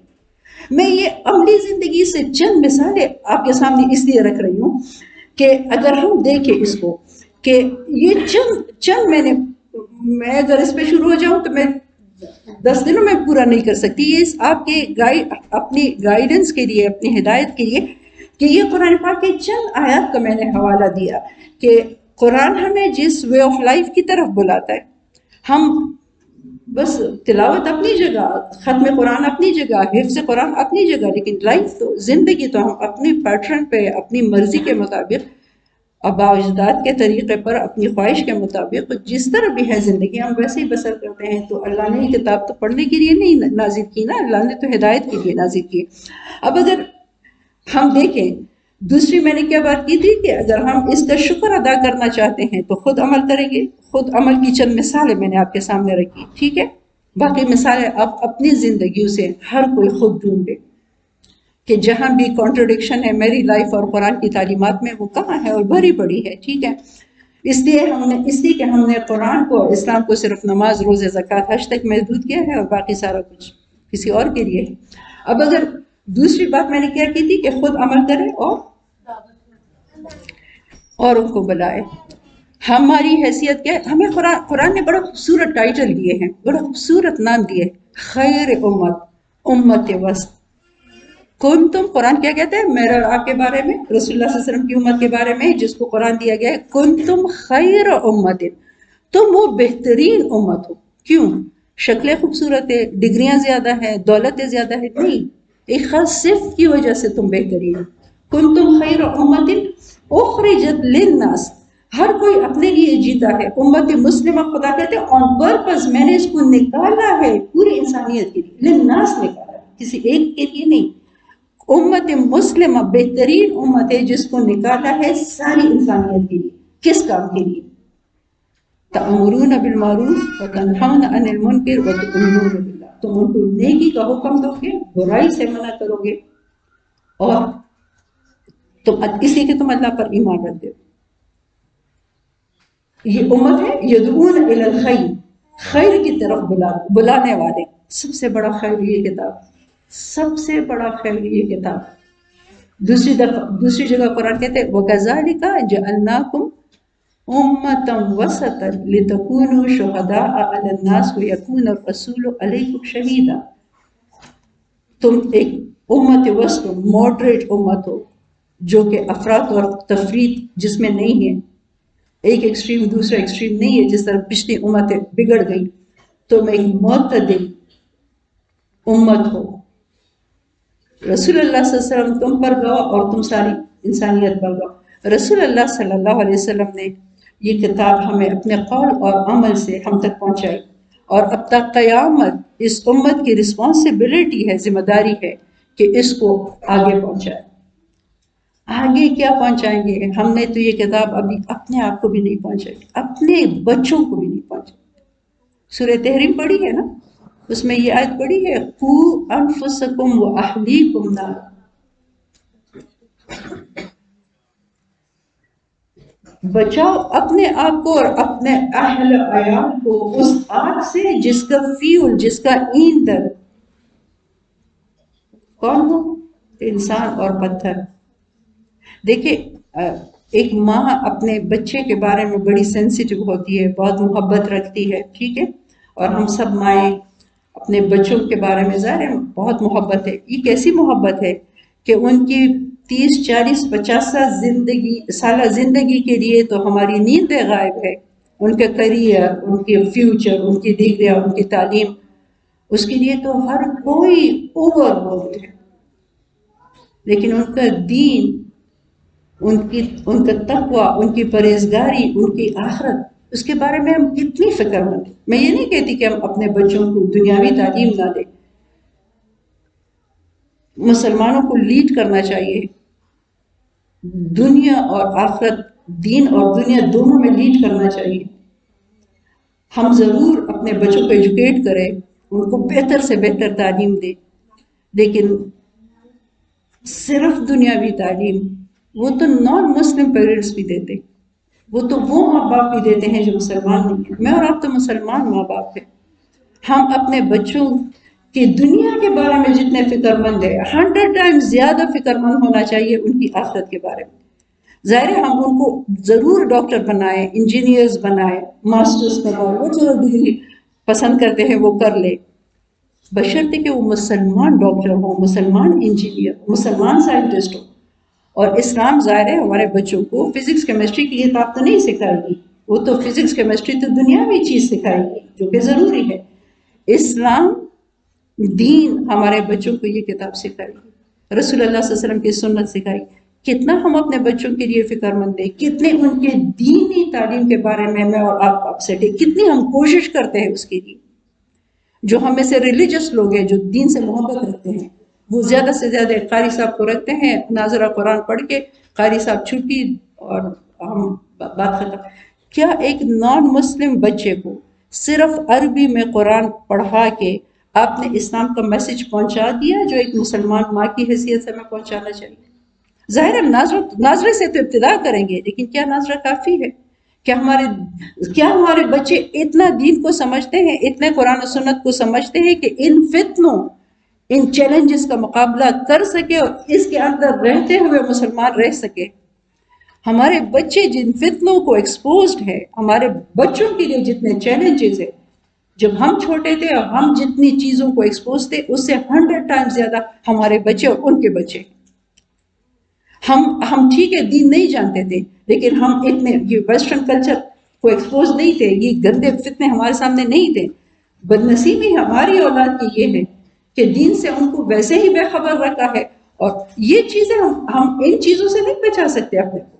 یہ چیزیں، یہ جو فتنے ہیں، یہ جو جس ٹائم میں ہمارے بچے رہتے ہیں، ظاہر ہم ان بچوں کو کارنر نہیں کر سکتے. ہمیں اپنے بچوں کو دین سکھانا ہوگا تاکہ وہ خود ڈفرینشیٹ اور فرق کر سکے کہ سچائی کیا ہے اور برائی کیا ہے، اچھائی اور برائی. ہم بچوں کو فورس نہیں کر سکتے، ہم ان کو کارنر نہیں کر سکتے، ہم ان کو ان چیزوں سے بچا نہیں سکتے، لیکن ہم ان کو ان چیزوں کی برائیاں ہمارے بچوں کو جب سمجھ آئے گی جب ان کو دین کی اچھائی سمجھ آ جائے. ہماری بدنصیبی یہ ہے کہ ہمارے بچے صرف ویسٹرن کلچر کو ایکسپوز ہیں، چاہے وہ تھرو میڈیا ہے، تھرو ایجوکیشن سسٹم ہے، واٹ ایور جو ہے وہ آپ سب باقی جانتی ہیں، لیکن دین کتنا جانتی ہیں؟ آپ اپنے بچوں کو دیکھیں کتنا آپ نے دین دیا ہے ان کو، کتنا وہ قرآن و سنت کو جانتی ہے، کتنے ان کے دل میں رسول اللہ صلی اللہ علیہ وسلم کی محبت ہے، کتنا وہ قرآن پر چلنے والے ہیں، کتنے وہ دین کے احکامات کو جانتے ہیں، کتنا وہ ان چیلنجز کا مقابلہ کر سکتے ہیں اس کتاب کی روشنی میں. میری اور آپ کی رسپانسبلٹی ہے اور خدا ہم سے ضرور پوچھے گا اس کے بارے میں. یہ ماں کے قدموں کے نیچے جو اللہ نے جنت رکھی ہے وہ اس لیے تو نہیں رکھی کہ آپ ان کے برانڈڈ کپڑے ان کے لیے خریدے اور خوبصورت خوراک اور ان کی ہیلتھ، اور یہ تو ہر ماں کرتی ہے. آپ ایک مسلمان ماں ہے، آپ سے ان کے بارے میں پوچھا. اور ویسے بھی دیکھیں اگر ہم اپنے بچوں کی دینی تربیت نہ کریں نا تو یہی بچے دنیا میں بھی ہمارے کام نہیں آتے، آخرت تو بہت بڑی بات ہے. آپ دیکھیں ارد گرد دیکھیں کتنے بچے کام آتے ہیں ماں باپ کے. پہلے ہم ویسٹ کی مثالیں دیا کرتے تھے، اب یہاں بھی ماں باپ کو اولڈ پیپل ہاؤسز میں ڈالا جاتا ہے. اگر ہم اپنے بچوں کو دین نہیں سکھاتے تو نہ یہ بچے دنیا میں ہمارے کام آ سکتے ہیں اور آخرت میں تو بالکل بھی نہیں آ سکتے. آخرت میں تو وہی بچے کام آئیں گے جو نیک ہو، صالح ہو، قرآن و سنت سے بھرا پڑا ہے. ہم پھر گلہ کرتے ہیں ہمارے بچے بدتمیز ہیں، ہمارے حقوق نہیں ادا کرتے. حقوق ادا کریں گے تو مسلمان بچے، ہم نے کتنا اسلام ان کو سکھایا ہے، کتنے حقوق ہمیں سکھایا ہے، ان کو کیا سکھایا ہے ہم نے، پھر کیا ایکسپیکٹ کرتے ہیں ان سے. اور ظاہر یہ بات بچوں سے میں نے اس لیے شروع کی کہ وہ ہماری پرائم رسپانسبلٹی ہے، لیکن اس کے علاوہ ہمیں تو امت مسلمہ کو پوری انسانیت کے لیے نکالا گیا ہے، تو ظاہر ہے ہم جتنا بھی جانتے ہیں. اس لیے رسول اللہ صلی اللہ علیہ وسلم فرماتے ہیں خیرکم من تعلم القرآن وعلمہ، تمہیں بیسٹ وہ ہے جو قرآن سیکھے اور سکھائے. ظاہر ہے چاہے وہ ہمارے نیبر ہو، ہمارا پڑوس ہو، ہمارے رشتہ دار ہو، جتنا بھی ہمارا سرکل ہے، چاہے ہم ایک آیت ہی کیوں نہ جانتے ہو، ایک اچھی بات ہی کیوں نہ جانتے ہو.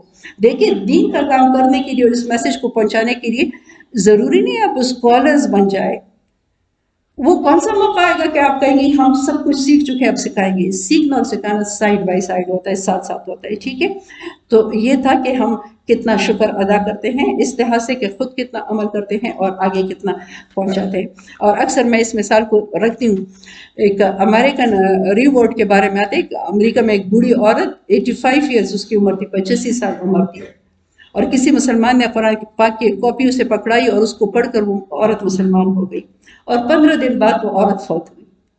جب وہ مر رہی تھی نا تو اس کے کامنٹس اب مسلمانوں کے لیے یاد رکھنے کے قابل، کہتی ہے کہ مجھے ان مسلمانوں پر بہت شدید غصہ آ رہا ہے جنہوں نے اس ٹریجر کو، اس خزانے کو اپنے پاس چھپایا ہوا۔ جب کوئی کافر مرتا ہے تو ہم فوراً فتوے دیتے ہیں جہنمی ہے۔ دیکھیں میرے خیال میں جنت اور جہنم کے فیصلے اللہ پہ چھوڑتے، ٹھیک ہے، اس فتوے نہ دیں۔ کسی بڑے اسکالر سے پوچھا گیا یہی کوشچن نا کہ یہ جہنم میں جائیں گے، ان کے بارے میں بتائیں۔ انہوں نے کہا بڑا خوبصورت جواب دیا، کہتے کہ ان کے بارے میں نہیں جانتا کہ اللہ ان کے ساتھ کیا کرے گا، البتہ ان مسلمانوں کے بارے میں ضرور میں جانتا ہوں کہ ان کے ساتھ خدا کیا کرے گا جن کے ہوتے ہوئے یہ اسلام کے میسج سے بے خبر دنیا سے چلے۔ ہدایت دینا پیغمبر کا بھی کام نہیں ہے تو میرا اور آپ کا بھی میسج پہنچاؤ۔ جس طرح رسول اللہ صلی اللہ علیہ وسلم کی ذمہ داری تھی ویسے ہی اس امت کی ذمہ داری ہے جو رسول اللہ صلی اللہ علیہ وسلم کی امت ہے۔ ہم نے اس میسج کو پہنچانا ہے، اور صرف تقریروں سے یہ نہیں پہنچے گا۔ We have to preach and present Islam۔ ہم نے زبان سے بھی پہنچانا ہے اور ہم نے اپنے عمل سے بھی پہنچانا ہے۔ رسول اللہ صلی اللہ علیہ وسلم نے صرف قولی ہمیں نہیں پہنچانا، پریکٹیکلی ہمیں پہنچانا، صحیح۔ اب اگر ہم یہ کام نہیں کر رہے، یہ شکر ادا نہیں کرتے جو اس رمضان کے مہینے میں ہمیں دیا گیا، اس کا کوئی نتیجہ تو نکلے گا نا۔ قرآن کی آیات کی روشنی میں وہ نتیجہ اب دیکھنا چاہتی ہے کہ وہ نتیجہ کیا ہے، کہ جب ہم نے اپنی رسپانسبلٹی کو چھوڑ دیا، ہم نے اپنے فرض کو چھوڑ دیا، ٹھیک ہے، تو پھر اس کا نتیجہ کس شکل میں ہمارے سامنے آ رہا ہے دنیا میں، ہم دیکھیں کس شکل میں ہمارے سامنے آ رہا ہے۔ انفرادی اور اجتماعی زندگی میں، دنیا اور آخرت میں، میں آپ کے سامنے 2 جگہوں سے قرآن پاک کی آیات رکھ رہی ہوں، ٹھیک ہے۔ ایک رکھ رہی ہوں سورہ طٰہٰ سے اور ایک رکھ رہی ہوں سورہ بقرہ سے۔ کیا چیز میں آپ کو سمجھانے کی کوشش کر رہی ہوں اس وقت؟ کیا جو کام ہم نے چھوڑ دیا، میں نے کہا نا کہ یہ شکر گزاری نہیں کر رہے، نہ خود عمل کر رہے، مثالیں اس لیے دی کہ ہمیں اندازہ ہو جائے، نہ خود کر رہے اور نہ آگے پہنچا رہے، تو اس کا کیا نتیجہ نکلا، ٹھیک ہے۔ تو وہ نتیجہ ذرا قرآن کی زبان میں سنیں، لٹرلی سبحان اللہ، یہ اللہ کی کتاب ہے، لگتا ہے کہ رننگ حالات میں ایک کمنٹری ہے جو ہمارے سامنے آ رہی ہے۔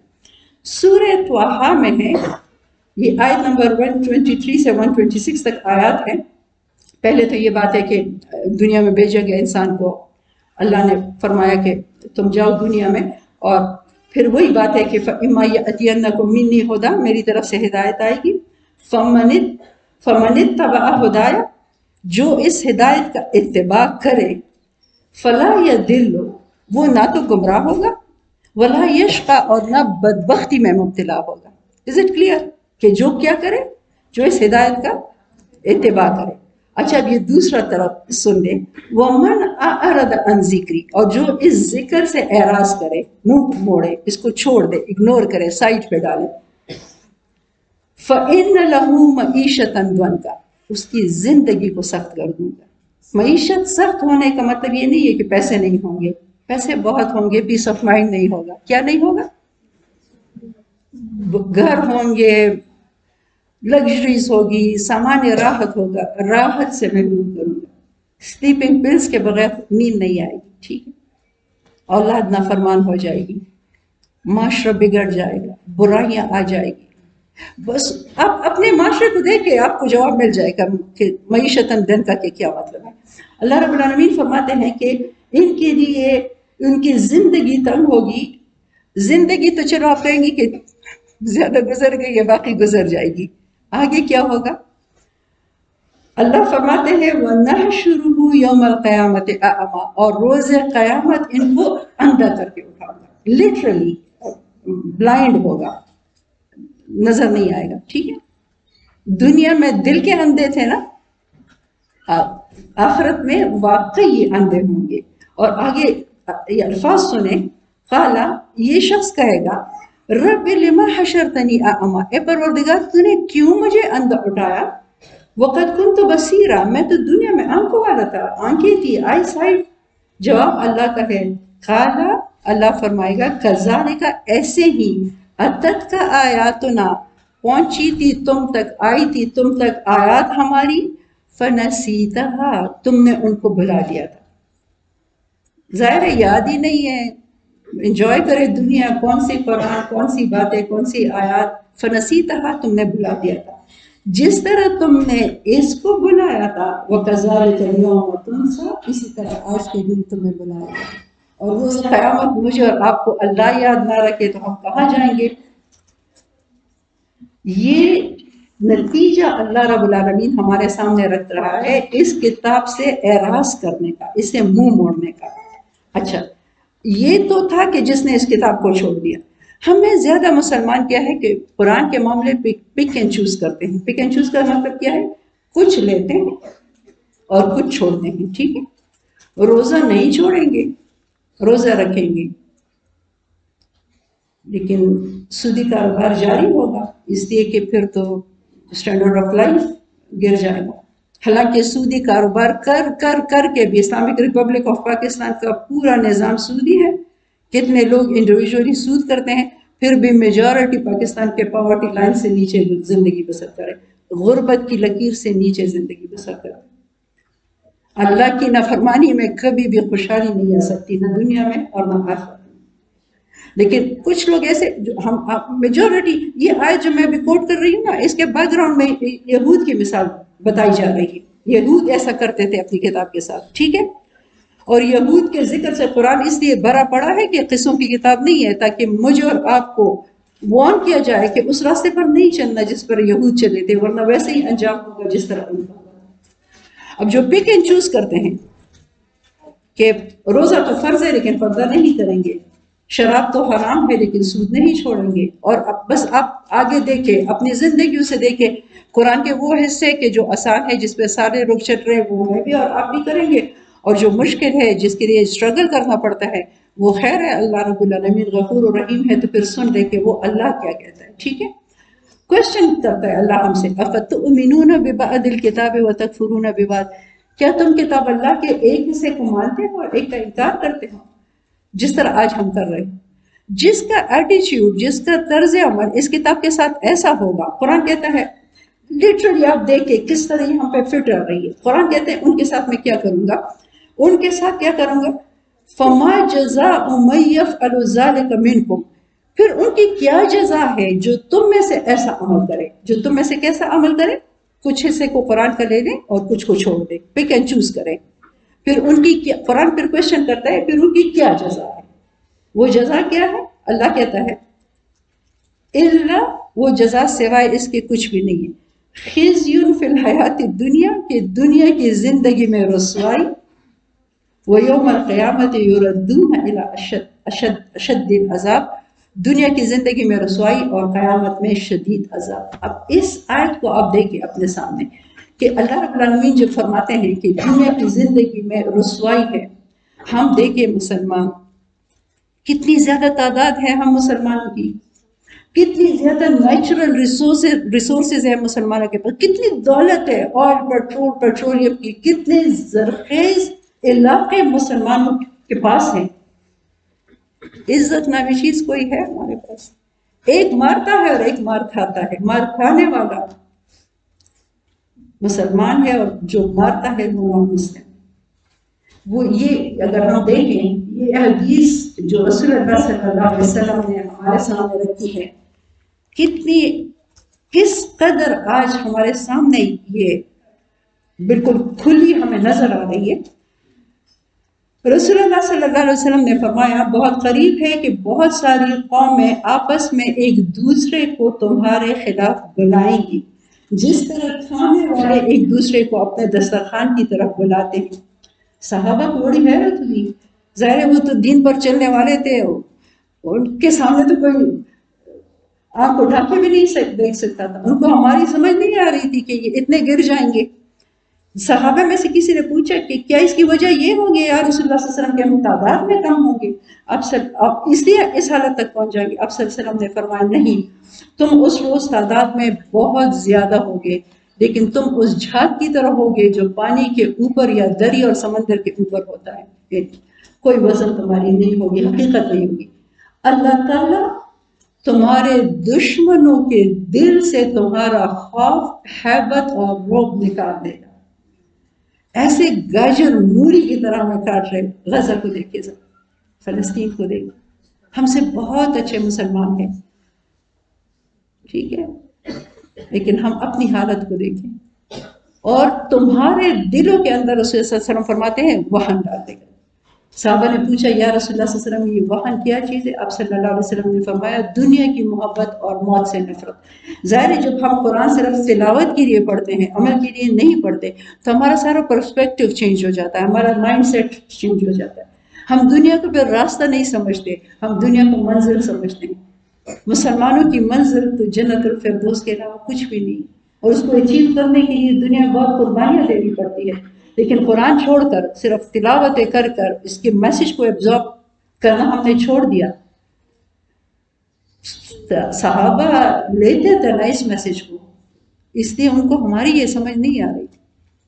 ظاہر ہے پھر دنیا سے محبت، ہم جس کی سارا اپروچ ہی صرف دنیا ہو، تو انہوں نے پھر ایسے ہی ہونا ہے جیسے میں اور آپ ہیں، جیسے امت مسلمہ کی اس وقت حالت ہے۔ دیکھیں یہ حالت ہماری کیوں ہوئی؟ بہت خوبصورت حدیث ہے، اللہ رسول اللہ صلی اللہ علیہ وسلم فرماتے ہیں ان اللہ یرفع بہذا الکتاب اقواما، اللہ اس کتاب کے ذریعے سے اقوام کو، نیشنز کو اٹھاتا ہے۔ جب قومیں اس کتاب کو پکڑ لیتی ہیں، اس پر عمل کرتی ہیں، تو اللہ ان کو عروج دیتا ہے، سر بلندی دیتا ہے، اٹھاتا ہے۔ وَيَدَعُ بِهِ آخَرِينَ، اور وہ لوگ جو اس کتاب کو چھوڑ دیتے ہیں ان کو نیچے گراتا ہے، ان کو زوال پذیر کرتا ہے۔ اس لیے قرآن میں تو شرط لکھے ہیں انتم الاعلون، یہ نہیں کہا کہ تم ہی ہمیشہ اوپر رہو گے، ایک شرط ہے وانتم الاعلون ان کنتم مؤمنین، تم ہی سب سے اوپر رہو گے بشرط یہ کہ تم مومن ہو۔ اچھا یہ تو ہماری حالت ہے نا، میں نے یہ بات کی کہ یہ قرآن ہے، یہ قرآن کا ہم سے مطالبہ ہے، ہم نے قرآن کو چھوڑ دیا، خدا نخواستہ ہم اپنا ایٹیچیوڈ چینج نہ کرے، آخرت میں اللہ ہمارے ساتھ کیا کرے گا وہ تو اپنی جگہ، لیکن دنیا میں جو ہمارے ساتھ کر رہا ہے، جو قرآن دنیا کے بارے میں ہمارا کہتا ہے کہ تمہارے ساتھ ایسا کر رہا ہے نا، ڈیفینیٹلی آخرت میں ایسے ہی کرے گا جو اللہ کا وعدہ ہے، خدا نخواستہ اگر ہم نے اپنے ایٹیچیوڈ کو چینج نہ کیا۔ اب ہم دیکھتے ہیں جب آپ کو سمجھ آئے گی نا، جب آپ کو کنٹراسٹ سمجھ آ جائے، اب ہم ذرا جائزہ لیں، یہ تو ہمارا جائزہ تھا تھوڑا سا، اب جائزہ لیں ذرا ان لوگ، ذرا 1400 سال پہلے چلے جائیں، جائزہ لیتے ہیں ان لوگوں کا جنہوں نے اس کتاب کو ماہ رمضان میں بھی اور ماہ رمضان سے باہر بھی صرف تلاوت تک مخصوص نہیں رکھا، جنہوں نے اس ہی کتاب کو لیا، اس کو سمجھا، اس پر عمل کیا۔ دیکھیں آج ہم ایک بہت غلط بات کرتے ہیں، آپ اکثر یہ لوگوں سے سنتی ہوگی نا کہ آج قرآن پر عمل کرنا بڑا مشکل ہے، اس لیے کہ لوگ بڑے خراب ہو گئے، زمانہ بڑا خراب کرتے ہیں۔ یہ بات آج ہم کہتے ہیں نا لوگ بڑے خراب ہیں، اس حالات میں، اس زمانے میں یہ کیا بات ہے، اس پر کیسے عمل ہوگا؟ ہم یہ بات کرتے ہیں، ہم بالکل غلط بات کرتے ہیں۔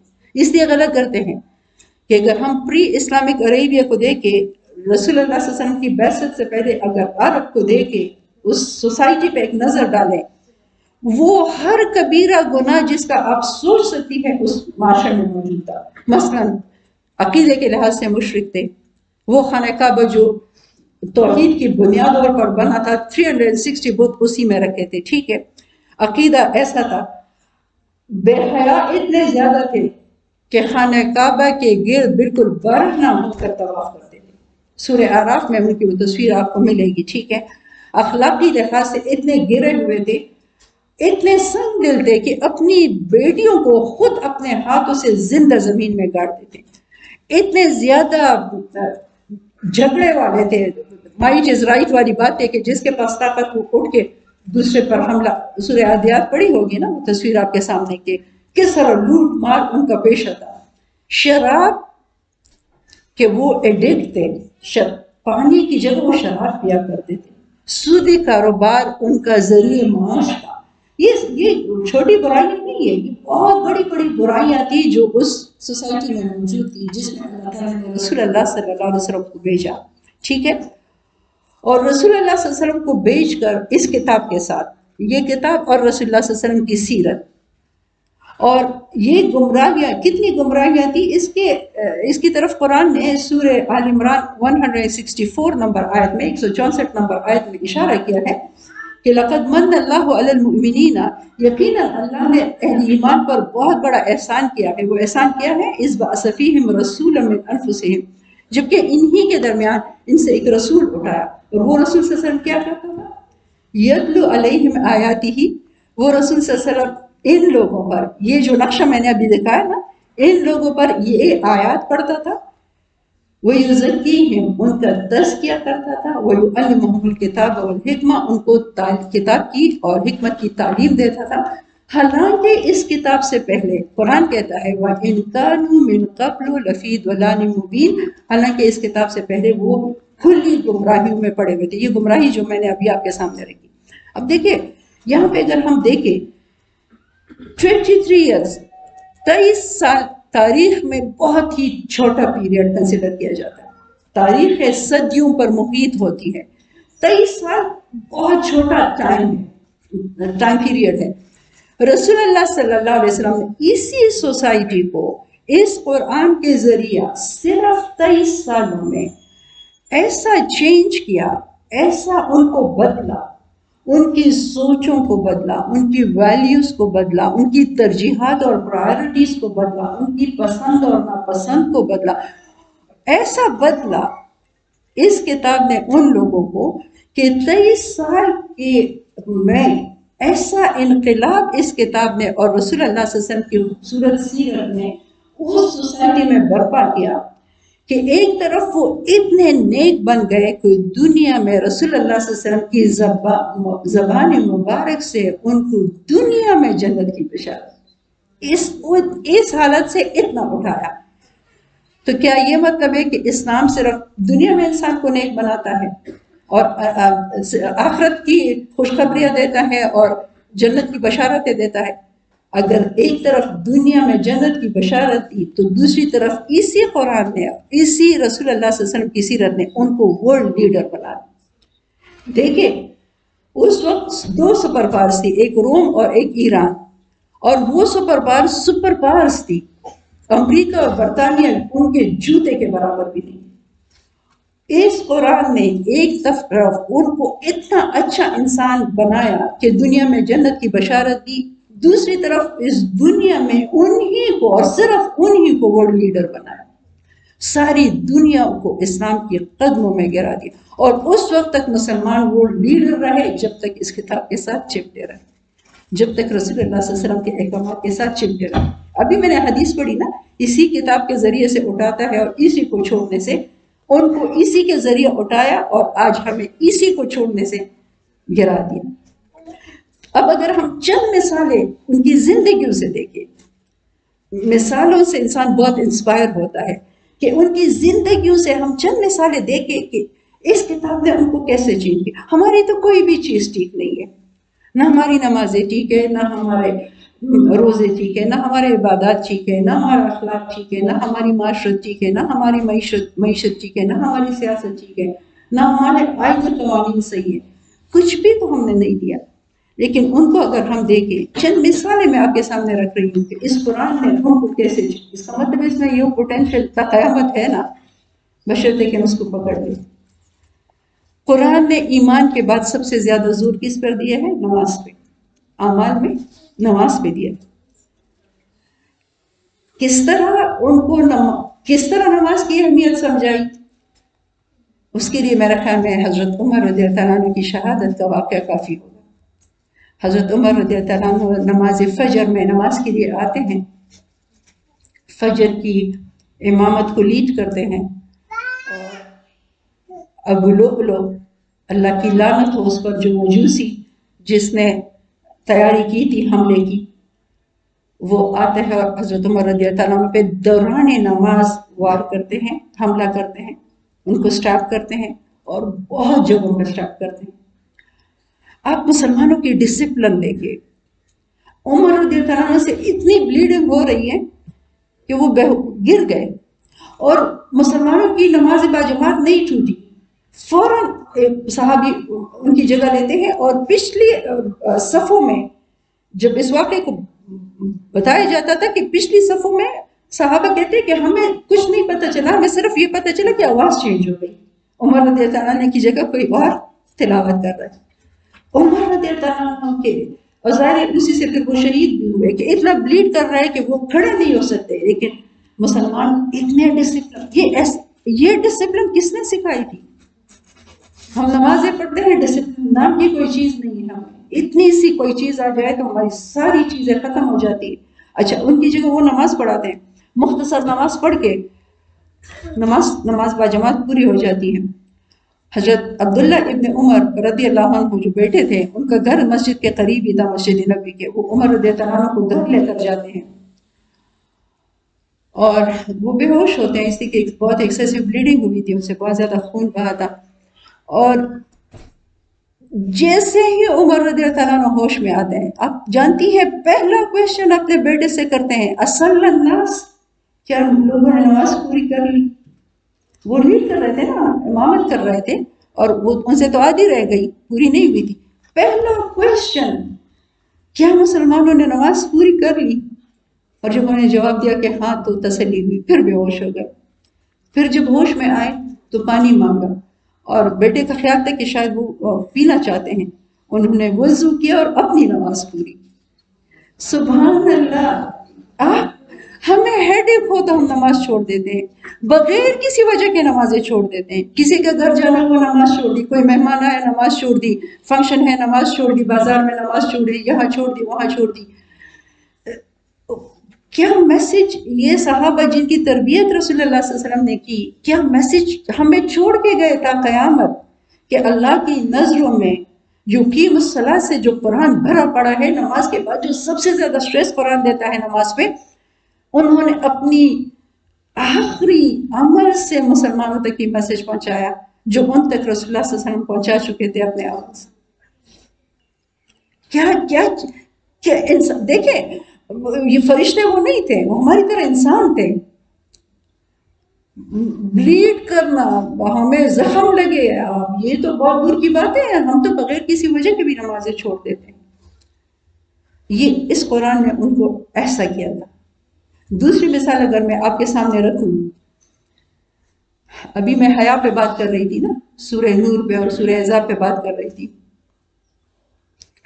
حضرت عائشہ رضی اللہ تعالیٰ عنہ فرماتی ہے کہ جب سورہ نور نازل ہوئی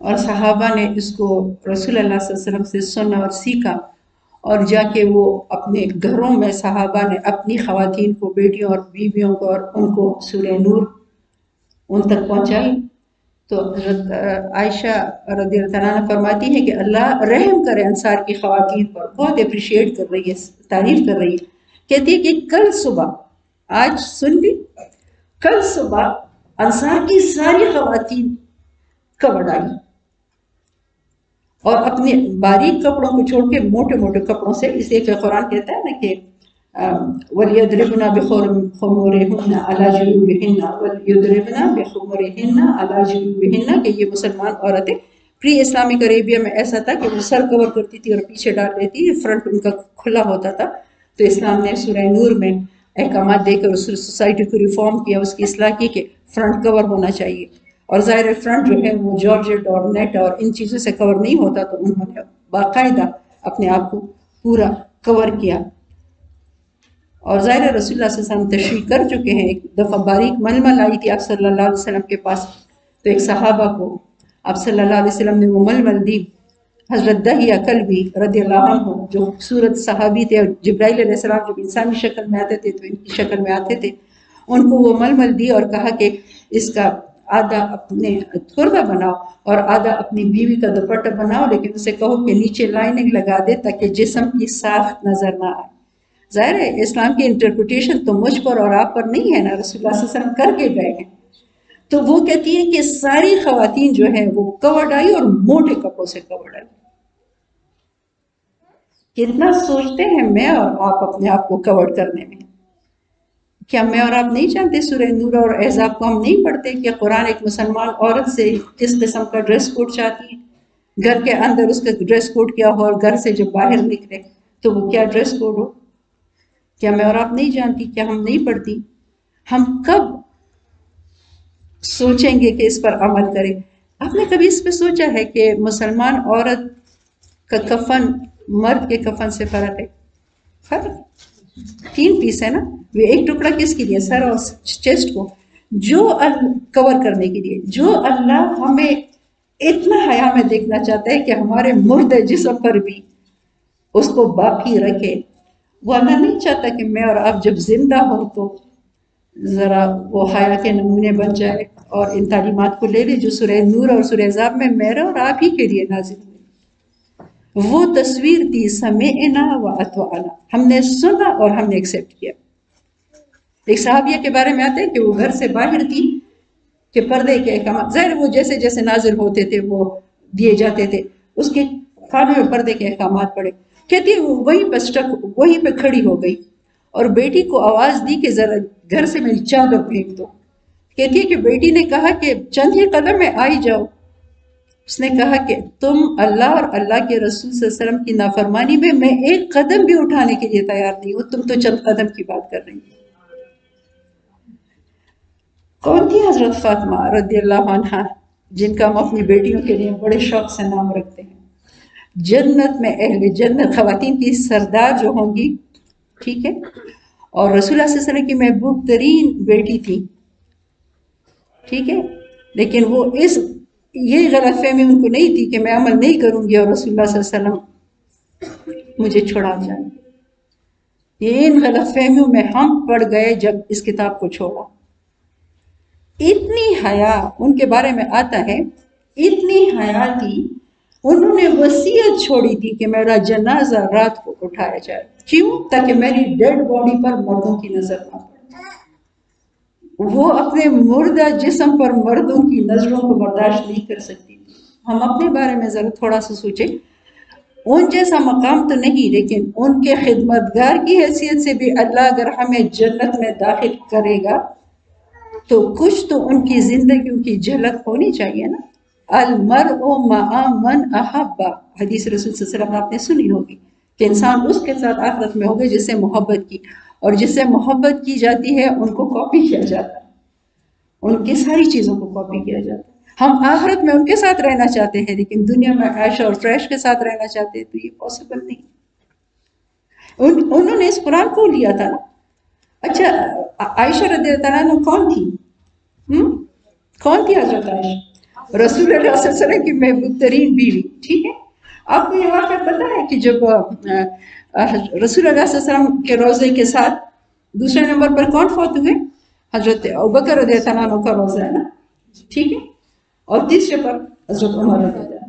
عائشہ رضی اللہ عنہ کے بارے میں آتا ہے کہ جب رسول اللہ صلی اللہ علیہ وسلم کے ساتھ جب تک ابوبکر رضی اللہ عنہ دفن تھے تو ظاہر کہاں جاتی تھی، وہ ان کے تو گھر میں ہی ہے وہ سارا کچھ. کہتی ہے کہ وہ جاتی تھی اس طرح، لیکن جب عمر رضی اللہ عنہ وہاں دفن ہوئے تو وہ چہرے پہ کپڑا ڈال کے جاتی. حالانکہ اسلامی شریعت میں مردوں سے پردہ نہیں ہے، لیکن عائشہ رضی اللہ عنہا امت محمد صلی اللہ علیہ وسلم کی خواتین کو یہ میسج دینا چاہتی تھی کہ اللہ کس قدر حیا کو پسند کرتا ہے. یہ تو ہمارے رول ماڈلز ہیں نا، یہ تو ہمارے لیے نمونہ ہے. وہ تو محبوب ترین بیوی رسول اللہ صلی اللہ علیہ وسلم کی، وہ تو اس غلط فہمی میں کبھی بھی مبتلا نہیں ہوئی کہ میں جو کروں گی خیر ہے، رسول اللہ صلی اللہ علیہ وسلم وہ بخشا دیں گے. لیکن ہم کہتے ہیں کہ ہم امتی ہیں، چاہے قرآن اور سنت کا راستہ چھوڑا ہی کیوں نہیں ہے. اللہ رحمان اور رحیم ہے اور میں سید ہوں، بات ختم ہے، عمل نہیں. یہ چیزیں کہاں سے آئی؟ یہ گمراہیاں اس لیے آئیں. رسول اللہ صلی اللہ علیہ وسلم فرماتے ہیں 2 چیزیں تمہارے درمیان چھوڑ کے جا رہا ہوں، جب تک اس کو مضبوطی سے تھامو گے کبھی گمراہ نہیں ہو.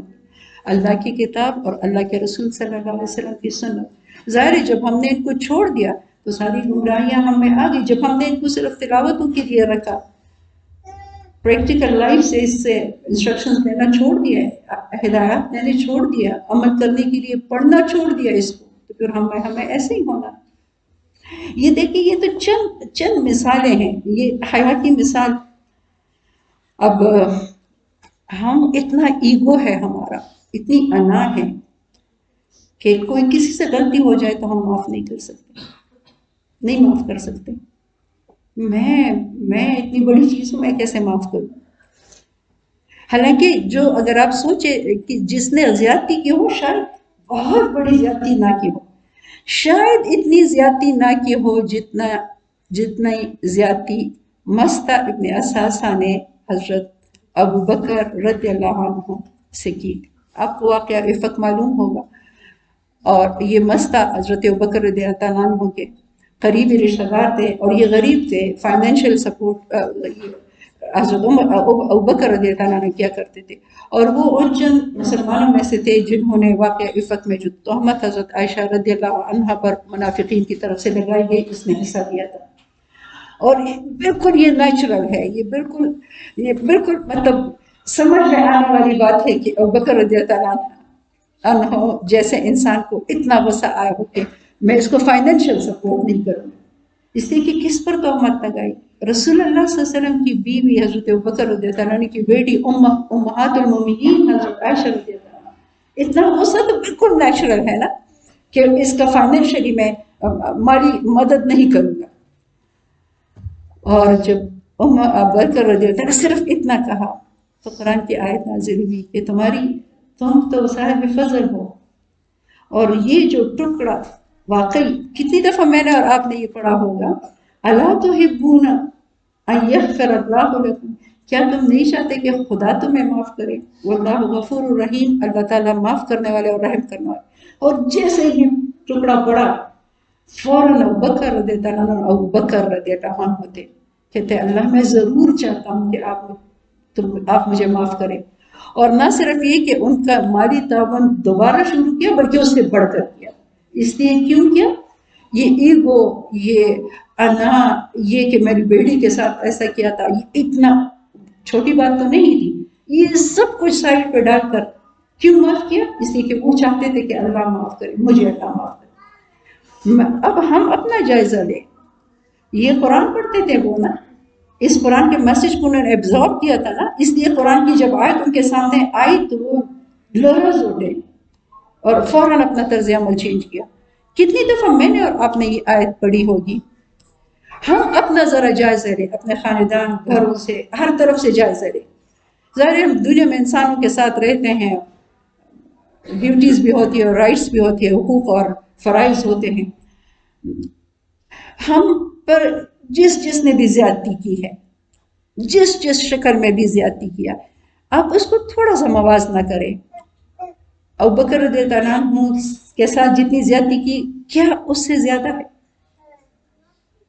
ایمان سے میں کہتی ہوں کہ اگر ہم انالائز کریں تو کبھی بھی اس سے بڑھ کے نہیں ہوگا۔ کیا ابو بکر رضی اللہ عنہ سے زیادہ میں اور آپ حاجت مند نہیں ہے کہ خدا ہمیں معاف کرے؟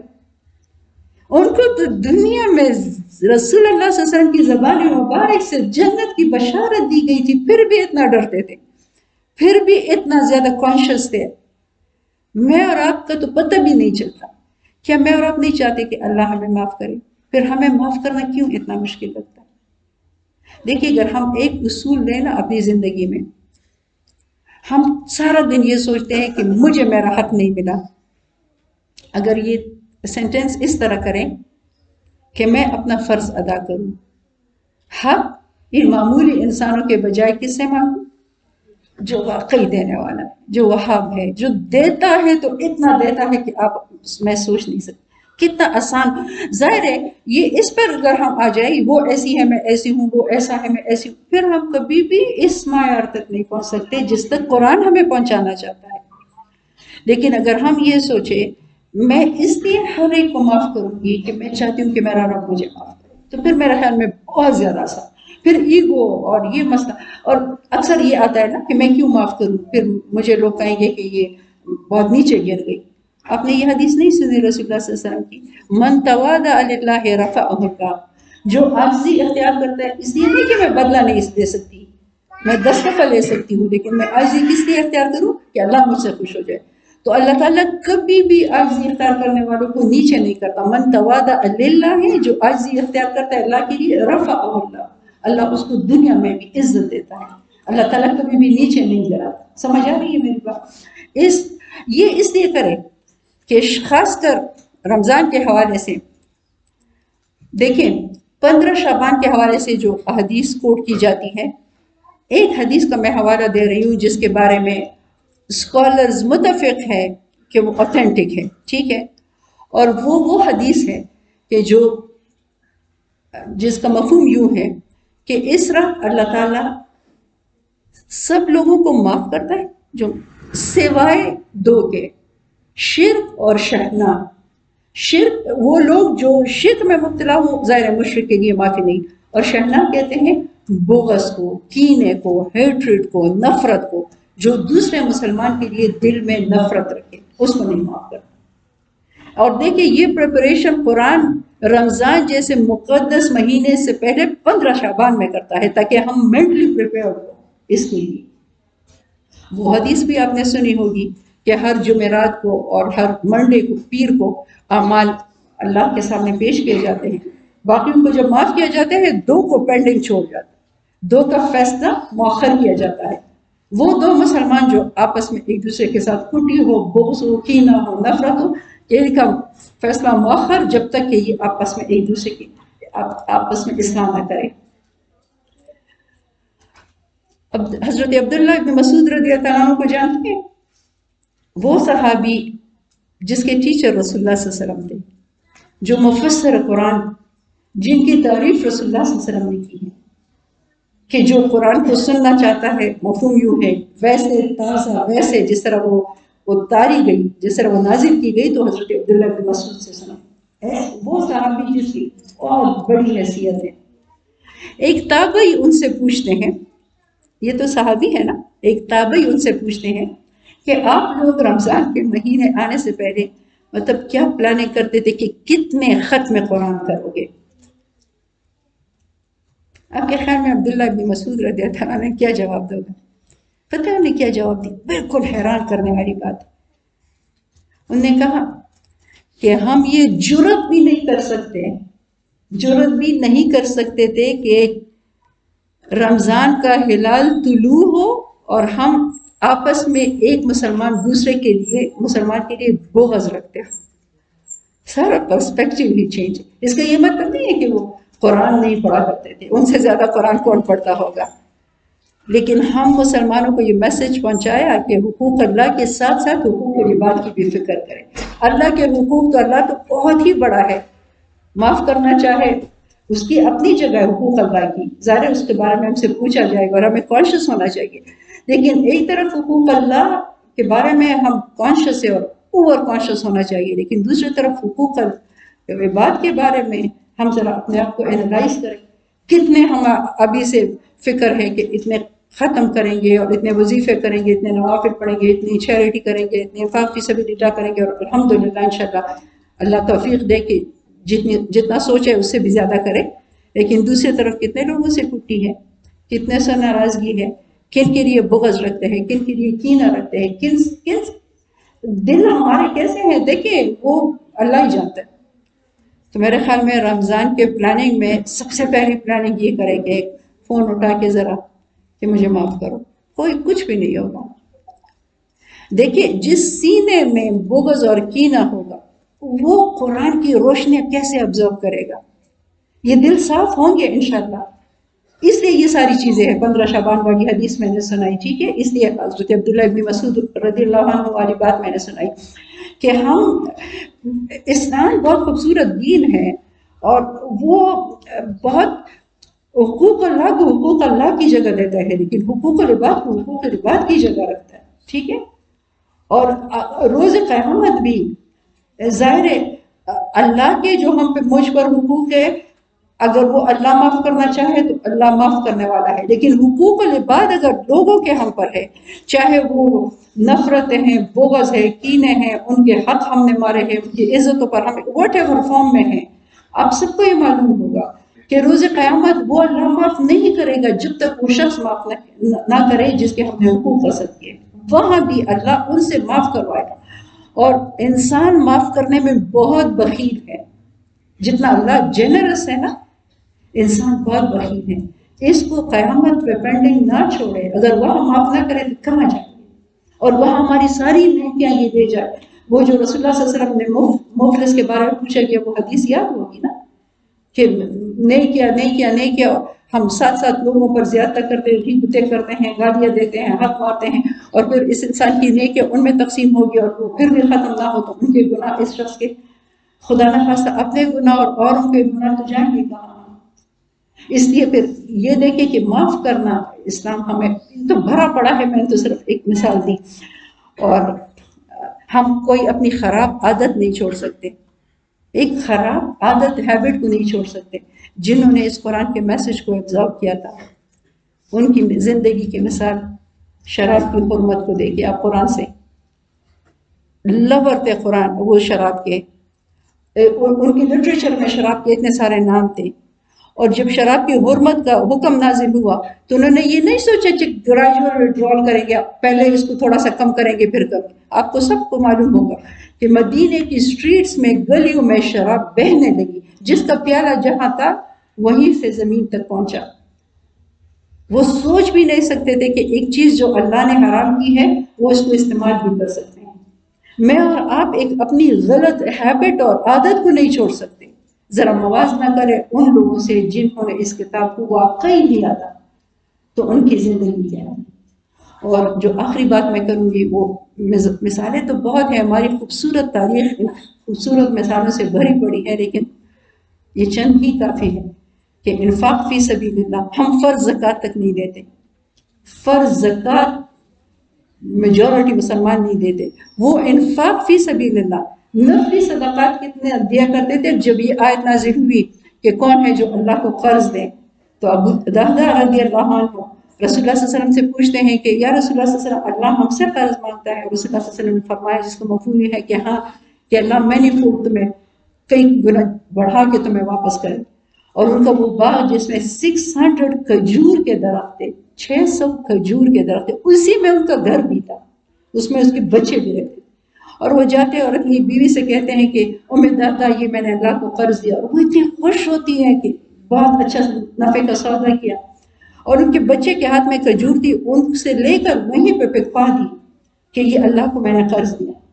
کتنے کھجور کے درخت اور کتنے گارڈنز اور کتنے جنتیں ابو دہدا کی منتظر ہیں، وہ تو وہ خوش قسمت لوگ تھے۔ ٹھیک ہے، اب یہ دیکھیں، یہ ساری جو چند مثالیں میں نے دی ہیں وہ ساری تھی ان لوگوں کی جو ہماری ہی طرح انسان تھے، فرق یہ تھا کہ انہوں نے اس کتاب کی صرف تلاوت نہیں کی بلکہ اس کے میسج کو سمجھا، اس کو ایبزارب کیا اور اس کو اپنی زندگی میں امپلیمنٹ کیا۔ تو میری سب سے پہلے اپنے آپ سے اور آپ سے یہ ریکویسٹ ہے اور مشورہ ہے کہ اس دفعہ رمضان کی تیاری ذرا ڈیفرنٹ انداز سے کریں۔ اس دفعہ رمضان میں صرف تلاوت قرآن پہ اکتفا نہ کریں، اس رمضان میں اللہ سے عہد کریں کہ اس کتاب کو انشاءاللہ میں ویسے ہی مضبوطی سے پکڑوں گی جس طرح اس کو مضبوطی سے پکڑنے کا حق ہے۔